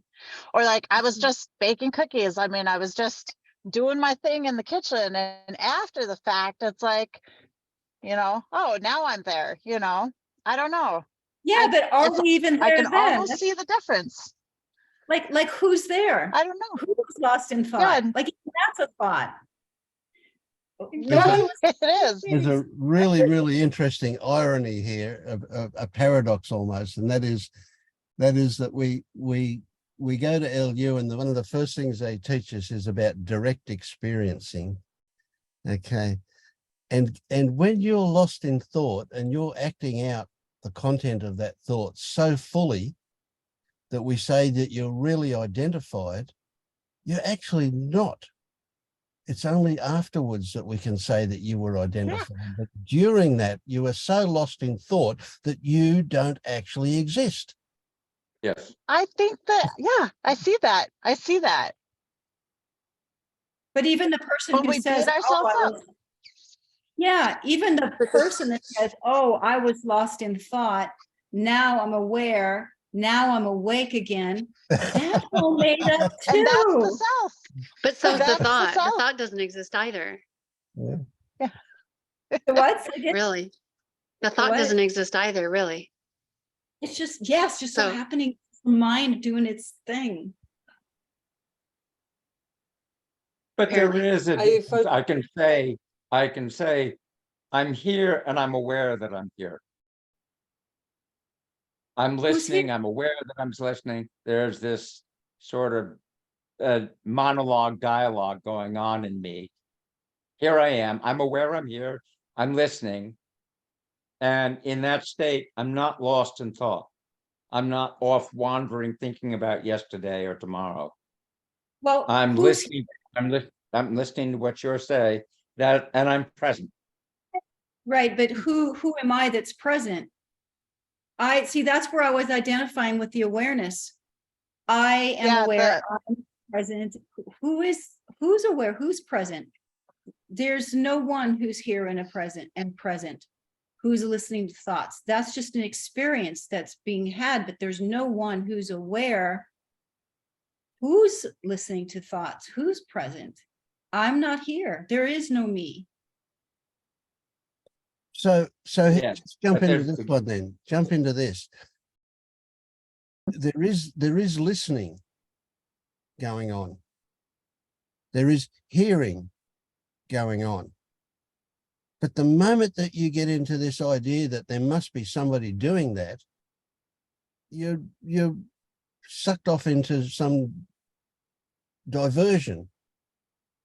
Because what that does is helps you to avoid the actual listening, the actual hearing. And there's a lot of pride in identifying with I'm the awareness who's so present, listening, being aware. Oh, I've scored because I'm not lost in mind. And there's like an identity around being the awareness for me, rather than there's just hearing. There's just sound and hearing, and then mind making stories up. But there is nobody here who's present, being aware. But I don't see it like that, that when I'm lost in thought, this real I is not there. It's there in thoughts. It's because It's thoughts are. Yeah, thoughts are happening, but there's no I having them, but we think there is. Not having them, but there is an I present. I think And that I comes after the fact, though. witnessing the thoughts. No, does it come after? How do you know Well, that you're having Amanda, thoughts unless how do you I know? I'm sorry. Go ahead, please. no, David, ask your question. How do you know that you're having thoughts unless there's an awareness that you're having thoughts? Right? Isn't that what you're saying, Blanca? There's an awareness that thoughts are happening, and we mistakenly call that I, and all that's really there. No, the no, awareness of what's I happening. know. Because there is awareness of thoughts. There is no awareness of awareness, but there is awareness of thoughts. But you can I don't only know. think about that awareness of thoughts after you've had them. It's after. But like when you think of being, they always describe it as the flow state where you went through something, and you don't realize at that very moment that you're doing the thing or you're thinking when you're lost in thought. It's only afterwards that you like pull yourself out of it, and then you're aware of what you were thinking. But at the time, it was happening. So obviously, it makes it so that you had to have been aware of the thoughts, because you can think about what you were thinking about after. Does that make any sense? Yes, it's like it's all deja vu. But at that moment, you were just the thoughts, like they were just happening. And I don't know. For me, this is like super clear, but it's really hard to say it. But I can see how right now I have to think about, like, there's an extra layer of thoughts that says I'm here, I'm having this conversation, I'm seeing these things going on, I'm remembering or trying to remember times of like that flow, but at the time that happened, it just happened. And I think getting lost in thoughts is a really good example, because we all know what that's like to just, we call it daydreaming or whatever, where you weren't there. But when you come out of it, you become aware that you were in the thoughts, and then you retroactively remember what you were thinking about. Yes. And I was identifying with that awareness. That awareness is a step out of isness into but that's an the identity. Self that we're, like I think it's pretty clear if you can really think of those moments and you can separate them. For me right now, it's really separate. I see myself, I am in myself right now, but I'm aware of it because I know the difference now. And so maybe that's why it's easier, and maybe, you know, maybe later we can talk about it, Bianca, and you'll see. I don't know. Self is an object. And so if I'm aware of myself, then who's aware of myself? It's an object. When I'm unaware, I'm more not identified. It's just happening. Yes. Like that makes sense to me why you would say it that way. Jenny, can you repeat this? Because I don't know. Let me see. I don't know if I can repeat it. When awareness that I used to identify with, that I was identifying with, is aware that it's aware, which is an object. If it's an object, it's not you. So if I'm aware that I'm aware, then that's an identity. And I was identifying with being the awareness. When I'm unaware, I am more is. I understand. Yes, and I, real I, can't see itself. Right. It's like Amanda was saying, it just is lost in experience, and experience are just happening. And afterwards, the I comes in and becomes aware and starts thinking about and calling it. I understand you, but I don't feel it. Like James always, like James always says. And Amanda, from what you were telling, what I really resonate, I can't take myself serious. And even now, when I'm saying all of this, and I sincerely believe what I say, but it's still just this human saying what's in her mind, and it's so comical. Yeah. I hear you. Yeah. It's And, funny, Mark. you know, no, go ahead. No, Amanda, go. Yeah, I interrupted you. No, I was just going to say, it's funny because I see now that so many things that I thought like how it should be is backwards. It was just, I don't know. I think we really got to work on dropping those expectations. There's too many stories and everybody wants their story to sound cool and interesting to other people. I don't know. Go ahead, Jenny. I was going to say, when I realized that I'm identifying with the awareness, because I do, then I started making myself wrong for that. Oh, I need to be the, and it's like, oh my God, look at that. Yeah, so I identify as the awareness sometimes, yeah, and then I'm not, and then I am again. But that's how it's appearing for me.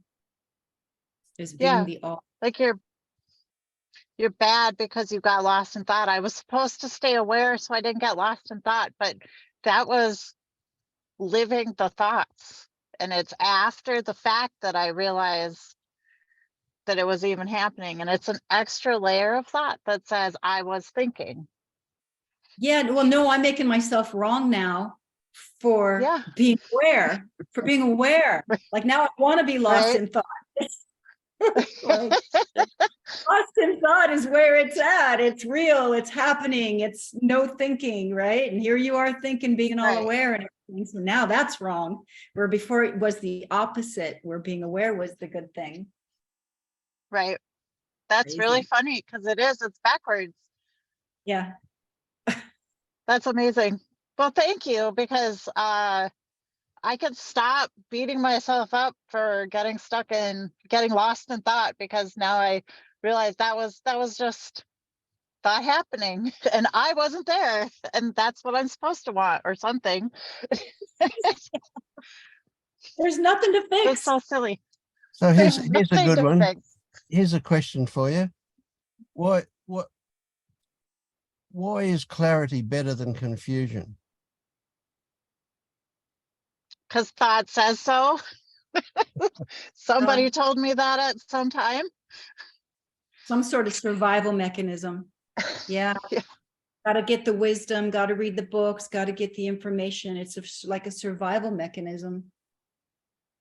So what's actually How can you happening even when tell we're if you're confused? confused or if you're clear? Say that again. How do you even really, how can you really tell if you're confused or if something is clear? Because that just gets in the way and makes a mess and It's all tells you BS. like, oh, you're so clear on this, but maybe Yeah. I thought I knew what the heck I was talking about before, and now I could see clearly that that was confused. Yeah, there is no clarity and there is no confusion. It's just whatever we think is clear in the moment, right? Oh, whatever story Right. we're believing in this moment.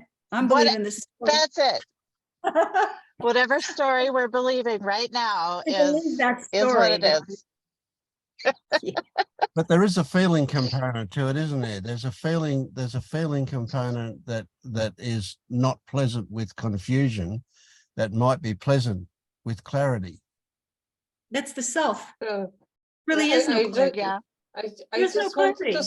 say that it's just feelings, feeling of clarity and feeling of confusion. For me, it's in the level of emotions and not facts. Yeah, like I don't have a story to believe right now, so I'm uncomfortable. And there's But if I discomfort. believe, yeah, Yeah, then I feel like someone, I feel secure, I feel stable. Oh, now I'm aware, now I know something. It's just a different story, so it feels different, but there's no truth, there's no clarity. if I believe right now that I am clear, I'm going to feel good about it, you know, and maybe I'm wrong. Maybe I'm actually ass backwards on that. And then later when I find out that I was wrong, I'm going to feel really bad, even though now I'm actually clear on it, because I'm still attached to the fact that I thought that I was right before. And now I found out I'm wrong. So I feel stupid or whatever. So feelings are not trustworthy. And even though you're clear now Because- the second time, doesn't mean you're really clear, because give it another couple of hours and you won't be clear on something else. At Yeah, the same reality time, might at tell the same me. time, there are teachers that speak, and like Panilla, you know, sometimes she explains the better. She's so clear, she's not confused. So I think there's like also a quality of clarity when people communicate that lands, and it lands, for me, it sometimes resonates as truth. Or that time that Paul was talking to somebody, Vince, on your channel, and it was just so clear, like his questions were so clear, you know? So I don't know, I think like, I think like if I'm right now, but if I'm focused and I'm listening and I'm feeling into a person who's speaking, then I'm going to be, sounds are going to come out of this mouth that connect to that other person, that resonate on somehow. And then there's like this connection, but there's no truth. That just happens to be the interaction of a conversation that and then I could have a different one with somebody else because of the conversation feels clear and true. But in the end, that's just what's happening right now for whatever unraveling. But in 5 minutes, that wasn't true anymore. And so it just sounds clear because both are resonating. Does that, you know? yeah, I suppose it's just like telling stories about clarity and confusion is what's happening, is what I'm hearing. Yeah. I have a lot of doubt thoughts, and I was wondering if anyone can help me for 5 minutes, maybe, because yeah, I'm still stuck. Like I've done Liberation Unleashed. I've spoken to Ilona. I've actually been doing the guided exercises again, and I can see what the lady in the hat Amanda was saying, that the thoughts come in, you know, the experience is different. But I still like, I have this massive thought that says, I don't get it. I don't get it. I don't know what these people are talking about. They're talking about some gobbledygook shite. I don't get it. Sorry, shite means poop in the UK. Yeah, I don't get it. That's my thought. Like, and I see that it's a doubt thought and I don't have to believe it, but I really think I don't get it. Yeah, you really do believe it. Yeah, most What of the don't- time. Some of the time, I don't know. What is it you don't get in this very moment? Whatever you all are talking about, awareness, the experience that you have, you know, of awareness. Being Yeah. identified with awareness, and well, you know what? Then now you're in confusion, and it's okay. Like, do you have to be clear? I'd like to be. I prefer to be. That's why I'm torturing myself through these videos and calls. Yeah, so that's something to look. So that's something to look at. Is needing to feel clear, because feeling unclear is uncomfortable. So this No, should it's not. sit- It's not clear or unclear. It's more like I see all the suffering that comes with being identified with the self, and I'm so done with it. I'm done with that. But you're not done with it. You're not done with I'm it. not done. I'm not done with it, as in I don't see it. Like that part is, you know, that there is some doubt. So feeling what you're feeling right now, because wanting what you think we have is trying to get away from feeling what you're feeling right now, which is not having it, not getting it. That's a key point, that one. A very key point. Yeah. Your doubts are a solution. They're not a problem. They're a solution. Right. And they're keeping you from something that you don't want to go near. They're doing a bloody good job of it. Okay. So Are feeling you what open to discover what it is that you don't want to go near? I mean, if you're up for it, I'll sick Alan onto you. He's really good at this. he's dangerous. He's like a sniper with 16 rifles. Yeah, absolutely. Yeah. Or more like a tank. He'll come in. Yeah. I'm up for it. I am doing shadow work and repression work with somebody who's studied with killer bee inquiries, and it is helping. But yeah, I'm up for any help. There's a belief I found recently, actually last week when I was working on it, which was like, I'm too much, and like behind the doubt and behind the learning and behind the watching of the videos is like a need for validation and a need for like somebody to say that, you know, you've dropped the first, like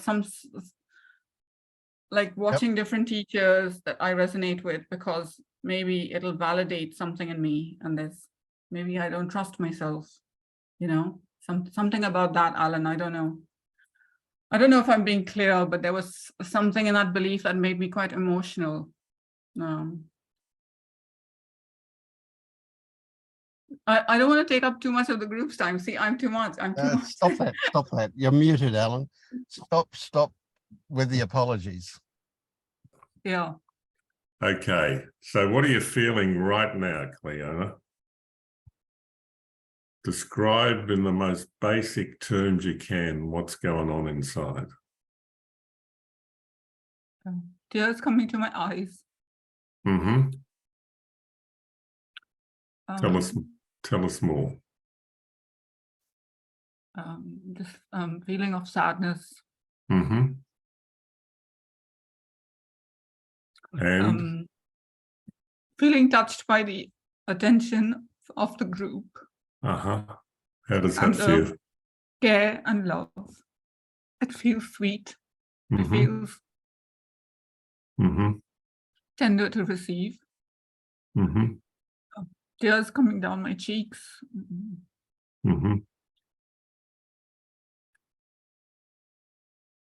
Yeah, not many thoughts going on. It's pretty silent. Mm-hmm. How does that feel? How does the silence feel? Yeah, it's been fairly silent. It feels very pleasant. Mm-hmm. Um,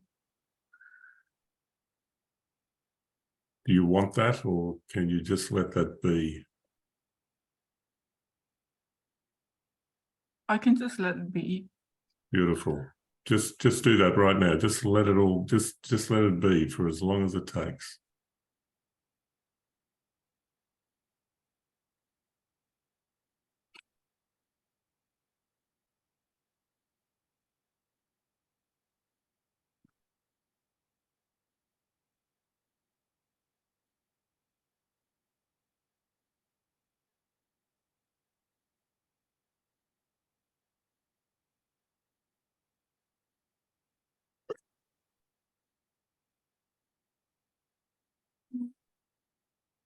There's a thought that I don't even know why I'm crying. I just want to say that.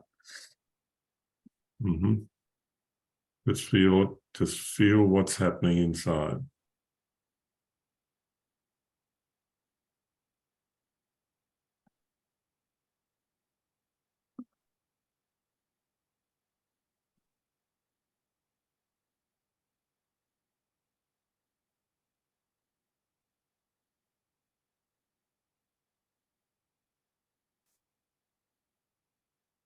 What's the most pervasive happening right now? There's a thought that's saying, like I'm doing drama. Mm-hmm. And what about if you just saw that thought? Don't try to push it away. It's just there. It's a thought. But what happens when you don't associate it in any way with it?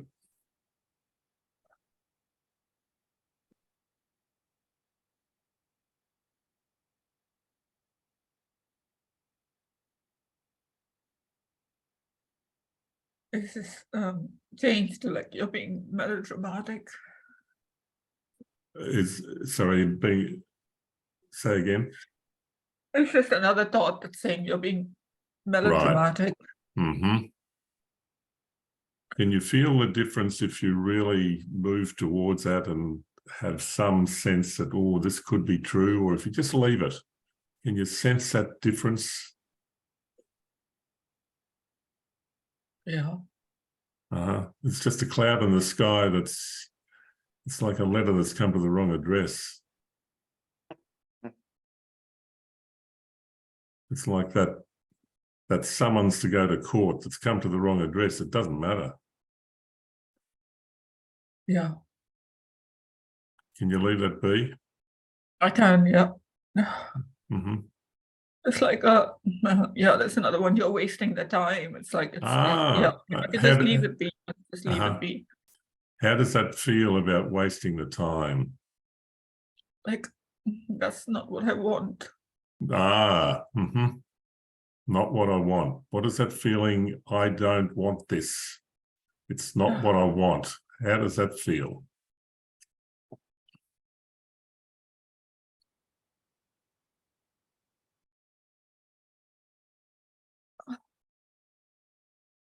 Mm-hmm. Just stay with it. It's not what I want. This is not what I want. This is not what I want. Yeah. Mm-hmm. No, yeah. Could be a whole lot of things swirling there, but this is not what I want. Yeah. This is not what I want. Just feel into that. Yeah. Yes. There's some juice in here. This is not what I want. I don't want to be a melodramatic time waster. Yeah. I want to present as someone that's in control. I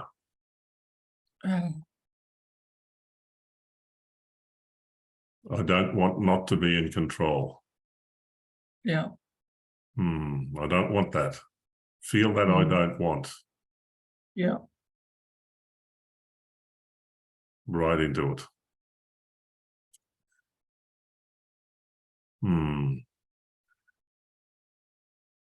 you feel something happening there? As you're willing just to let that have its way with you? Yeah, it's like some fear coming up in the body, like cold sensation. Wonderful. Feel, just let that sweep through. Just let that unbind itself.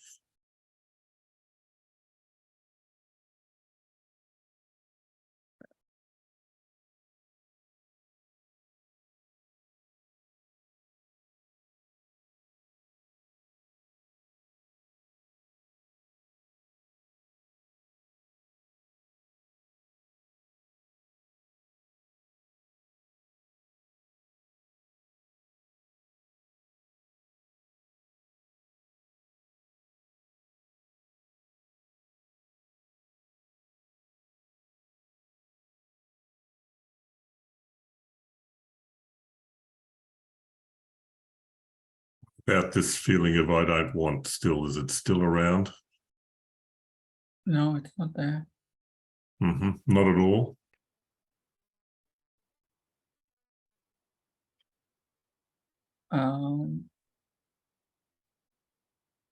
Not right now. You're back in control.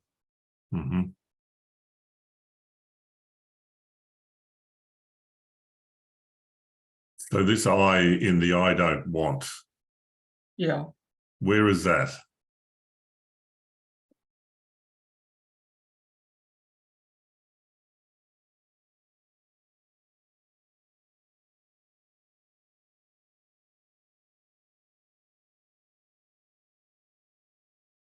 I don't know, but it makes. No, don't think about it. Just think about it. Just look. Just look. Yeah. Just look. Can you find this I that doesn't want? This I in the I don't want. Where is it?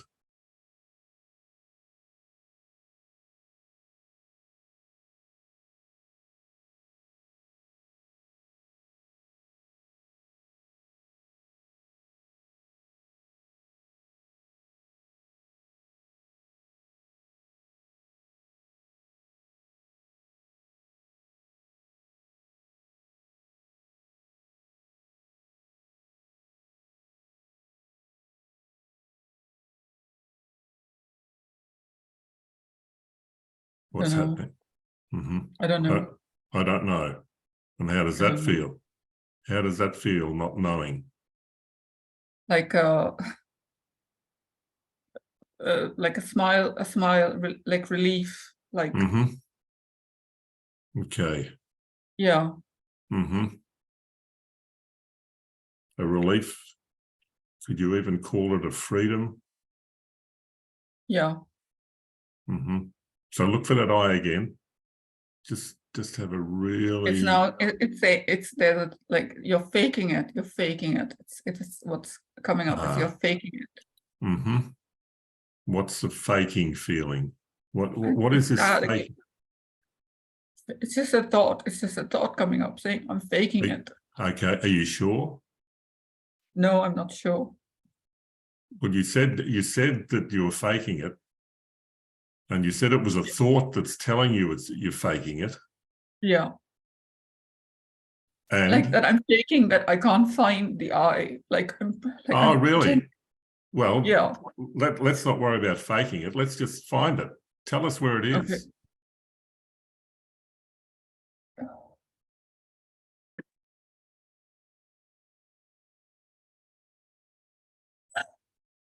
Your life depends on this. You got to find it.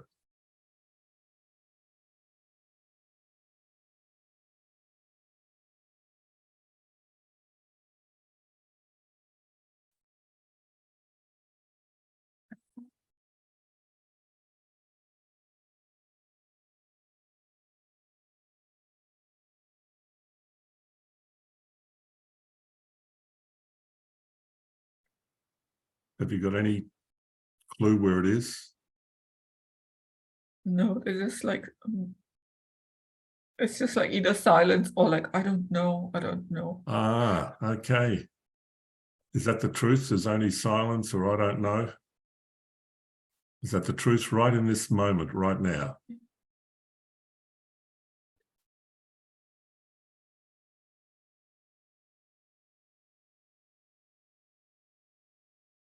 Yeah, the truth is I don't know.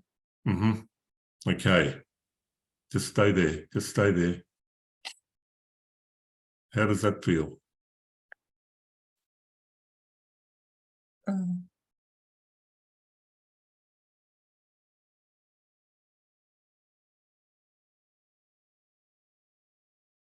I don't know. It feels better than hearing what those thoughts were saying before. Ah, okay. Well, so what those thoughts were saying before, was there any truth in those at all? I don't know, but I was reacting very strongly to the thoughts. Okay, so what you said, you don't know whether there was any truth in it. Have a look again. You were reacting to the thoughts, but was there any truth in them at all?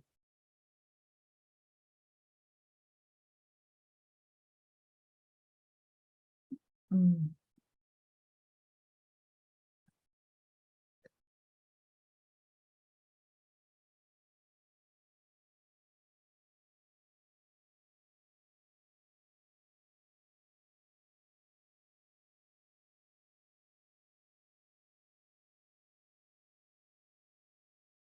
What's happening?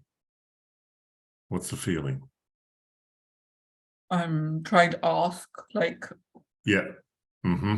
You're trying trying to the ask. question. Right. Yeah. What are you asking the question to? That's where it's getting confused. It's like who is the fake? I can't find who, where, like it's going into like a little bit of a loop. Absolutely. So what's taking you into the loops other than thought is what's taking you into that loop? What's happening?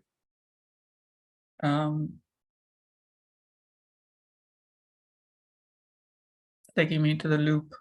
Yeah. What's the loop about? Yeah, like because I can't find who to ask the question to. So it's sort of like hitting a So this is a thought about this is loop is thought after thought. Is that right? yeah. Okay. Just see that. Just see that. Yeah. Just see it. Don't let it, don't chase it. Just let that. And as you're just sitting there watching this loop, does it make any sense?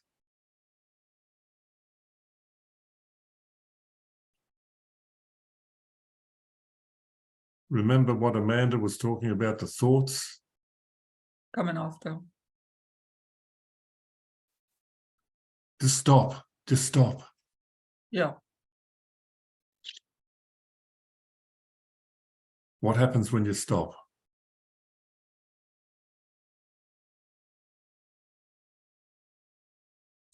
The question is coming up like, stop what? Stop what?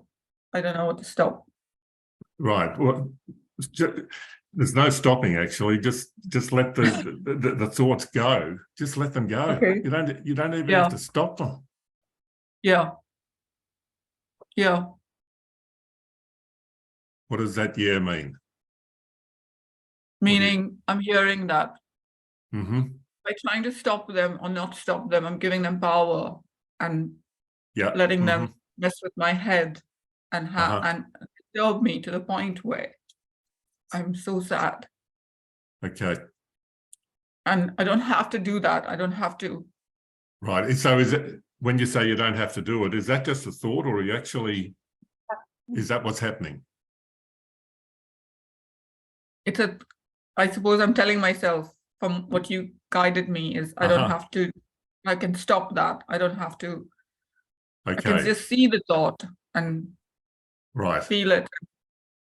Yeah. So just let that be fully experienced without thinking about it.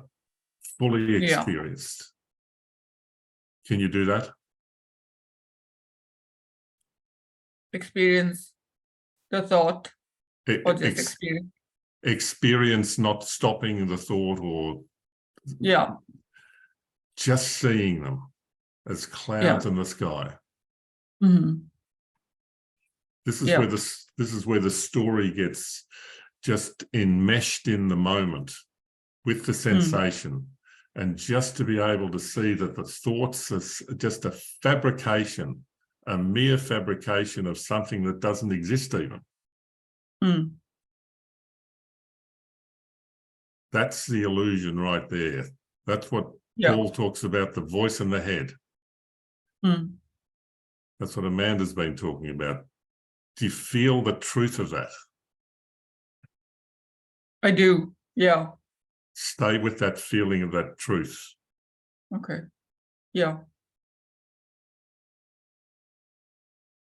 Just stay with that and see what happens, Cleona. Mhm. Yeah.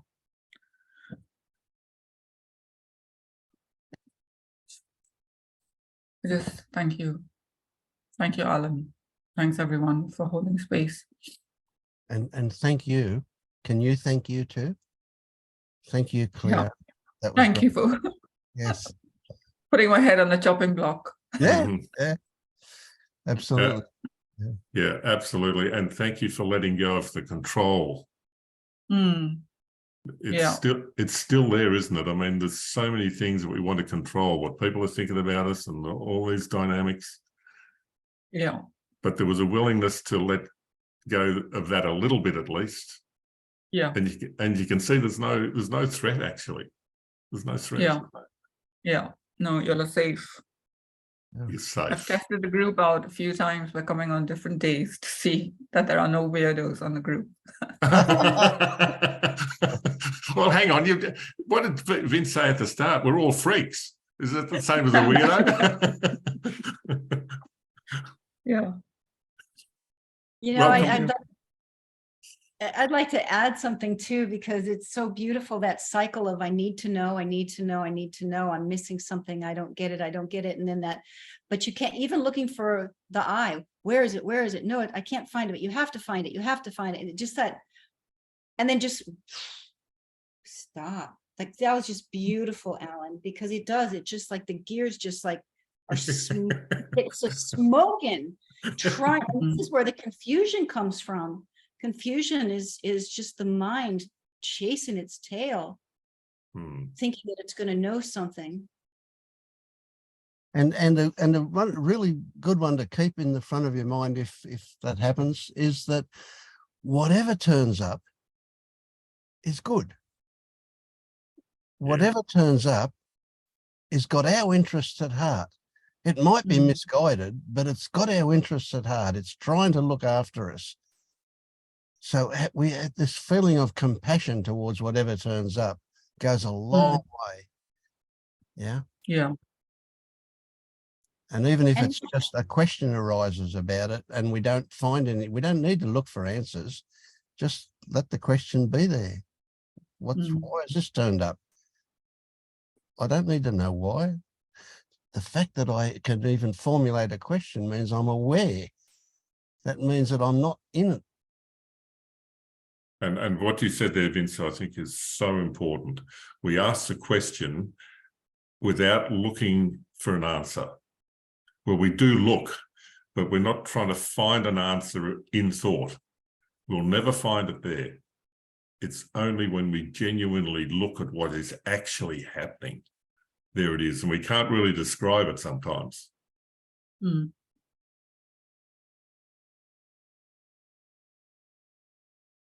Okay, I'm going to wind up Well, in like, a few minutes. But sorry. go on. I was going to say, I want to hear from Kristen, but you go, Amanda.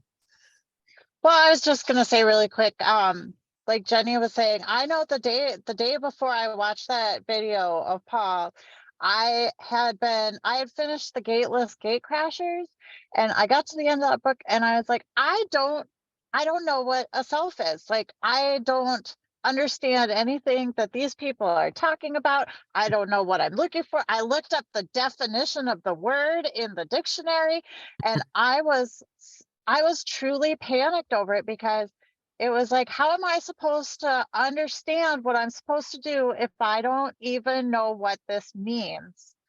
And I think maybe that was part of it too, was like giving up on the idea that I even knew what I was looking for. Yeah.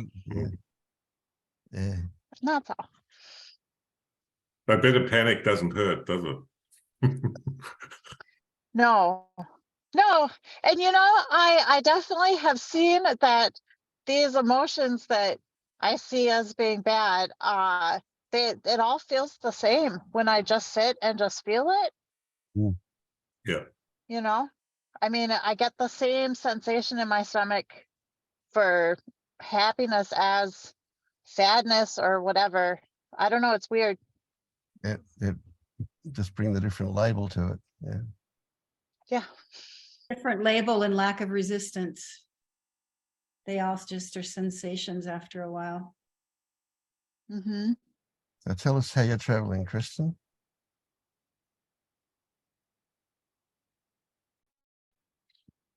Lighter than ever. Yeah. It was fun to toss around the ideas today. Or listening to that, you know, that whole idea that's always been pitched about being lost in thought.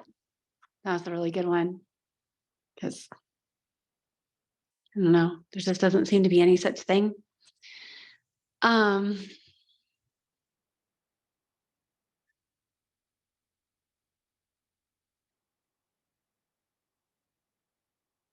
There's this, here's another pointing that that was one that I never understood. Here's one that I don't understand, whether it's a pointing or not, but you know how people say it's just this? Well, what exactly is this? What does that even? Well, that's And they easy. say this, Yeah. right? Forget it. There's an Just easy like- answer to that. To the only thing that is actual, the only Yeah. thing that is actual is your Mm. current experiencing. So when we say this, and I always put it in capital letters, because it's kind of meant to encompass everything, but everything is your current experiencing. There is nothing beside that. Yeah. And what is that? I can't tell you. I can't tell you at all. Mm-mm. So you think I mean, I could you use would have words, but a clear idea about what our current experiencing is, but it doesn't quite work like that, does it? mm-mm. Yeah. Mm-mm. Well, let's Yeah. So, thank you. let's get into that a bit more next time, eh? Mhm. Eric, tell me how you're traveling.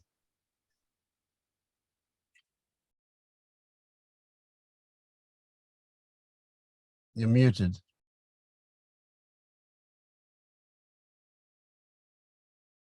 Yeah. Good. I think I feel like I've been sort of relaxing into this feeling of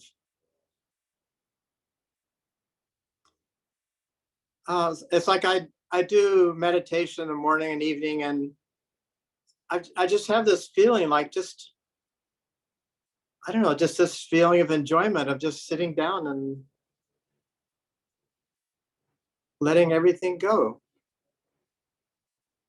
And feeling like I don't really need to, or not, actually that I don't need to. I don't feel like an impulse to question or inquire or look much deeper than just. Right. Yeah. So would a And contentment label work for you? yeah, contentment, but also it's a little bit of pleasure, like you know, I was thinking about ownership, all this talk about like we were having, and I kept thinking of ownership, and I was thinking about something I read that about a case where a guy had some damage to his left brain, left hemisphere, and he couldn't feel like he owned his right arm. And you couldn't convince him that his arm was connected to him. And so it's pretty clear that the brain is making this sense of ownership, but it could be that it's doing the same thing with some part of your brain is making this ownership with thoughts. And Yeah, I've been just more and more, I get this feeling like even sitting here, I see two hands. And I was driving the other day and I saw these two hands holding the wheel. And I thought, oh, that's pretty interesting. Yeah. You know, like, but then as soon as I saw that, then the visual part saw the two hands sort of not connected to anything, but then it, all of a sudden I, went back and it felt like my hands. But yeah. Yeah, it just goes to show you that's a brilliant one, actually, because that goes to show you were having a direct experience of those hands, and that, as you say, ownership, where it was just hands doing what hands do, until the mind recreated the world around it and snapped you back into what you were used to, owning the hands and controlling the wheel with them and so on. Yeah. But also it's kind of that stuck with me, that I think we're all experiencing, and it's so hard to accept when you don't feel that we're all experiencing enlightenment thousands of times a day. Absolutely. Yeah, I agree. And we overlook it most of the time. We say, no, I'm not enlightened yet, James, I'm not enlightened yet. And so you dismiss all those moments when you actually are enlightened. And everybody experiences them quite often. Yeah, but it's like it just happened, and you don't. It's like when you're talking about your thoughts just happening. It's like that is the enlightenment right there. You were totally in your thought. You totally driving without thinking about it. Yeah. So. Yeah, it's all interesting stuff, isn't it? Eric, when you were talking, it reminds me of, one of the things that we're really doing here is dismantling everything that we've been conditioned with. And it just reminded me of a little child, when they're starting to feel their hands and they're looking at their hands and suddenly they realize they're joined. It's that beauty of innocence that you were describing again, seeing the hands on the steering wheel. Oh, they're interesting things. Yeah.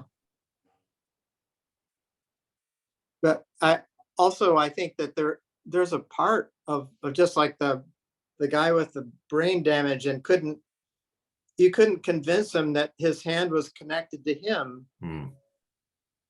That's probably not very useful feeling. It's probably more useful to feel like that the two hands are connected, but it's real natural that the brain is working in this way, and we're inherit this machine that's doing something, and then somehow our thinking is like questioning it, and we get lost in the questioning. What's interesting too is the hands would be doing what the hands are doing if we think we're connected or not. In the end, it doesn't really matter. They're still doing what they're doing. Yeah. Well, the fact is, it matters to these people. They sometimes they want voluntary amputation. Oh yeah. Of a hand, of a arm, of a leg, because it's not supposed to be here. They don't feel like. Yeah. Yeah, well, besides that, if it wasn't that, then what I'm saying is that we think we're controlling these hands because they belong to a me, but they would still be doing whatever they're doing. If I don't think they're mine, or if I do think they're mine, that doesn't control them. Yeah, I'm not talking about the extreme case where we've got to get rid of them now. Is that the way you experience your hands? No, they're mine. But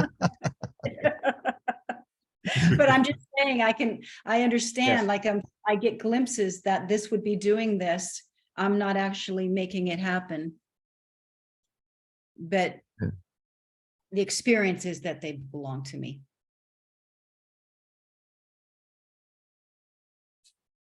I keep having this image of my finger going over to this end button over here. Until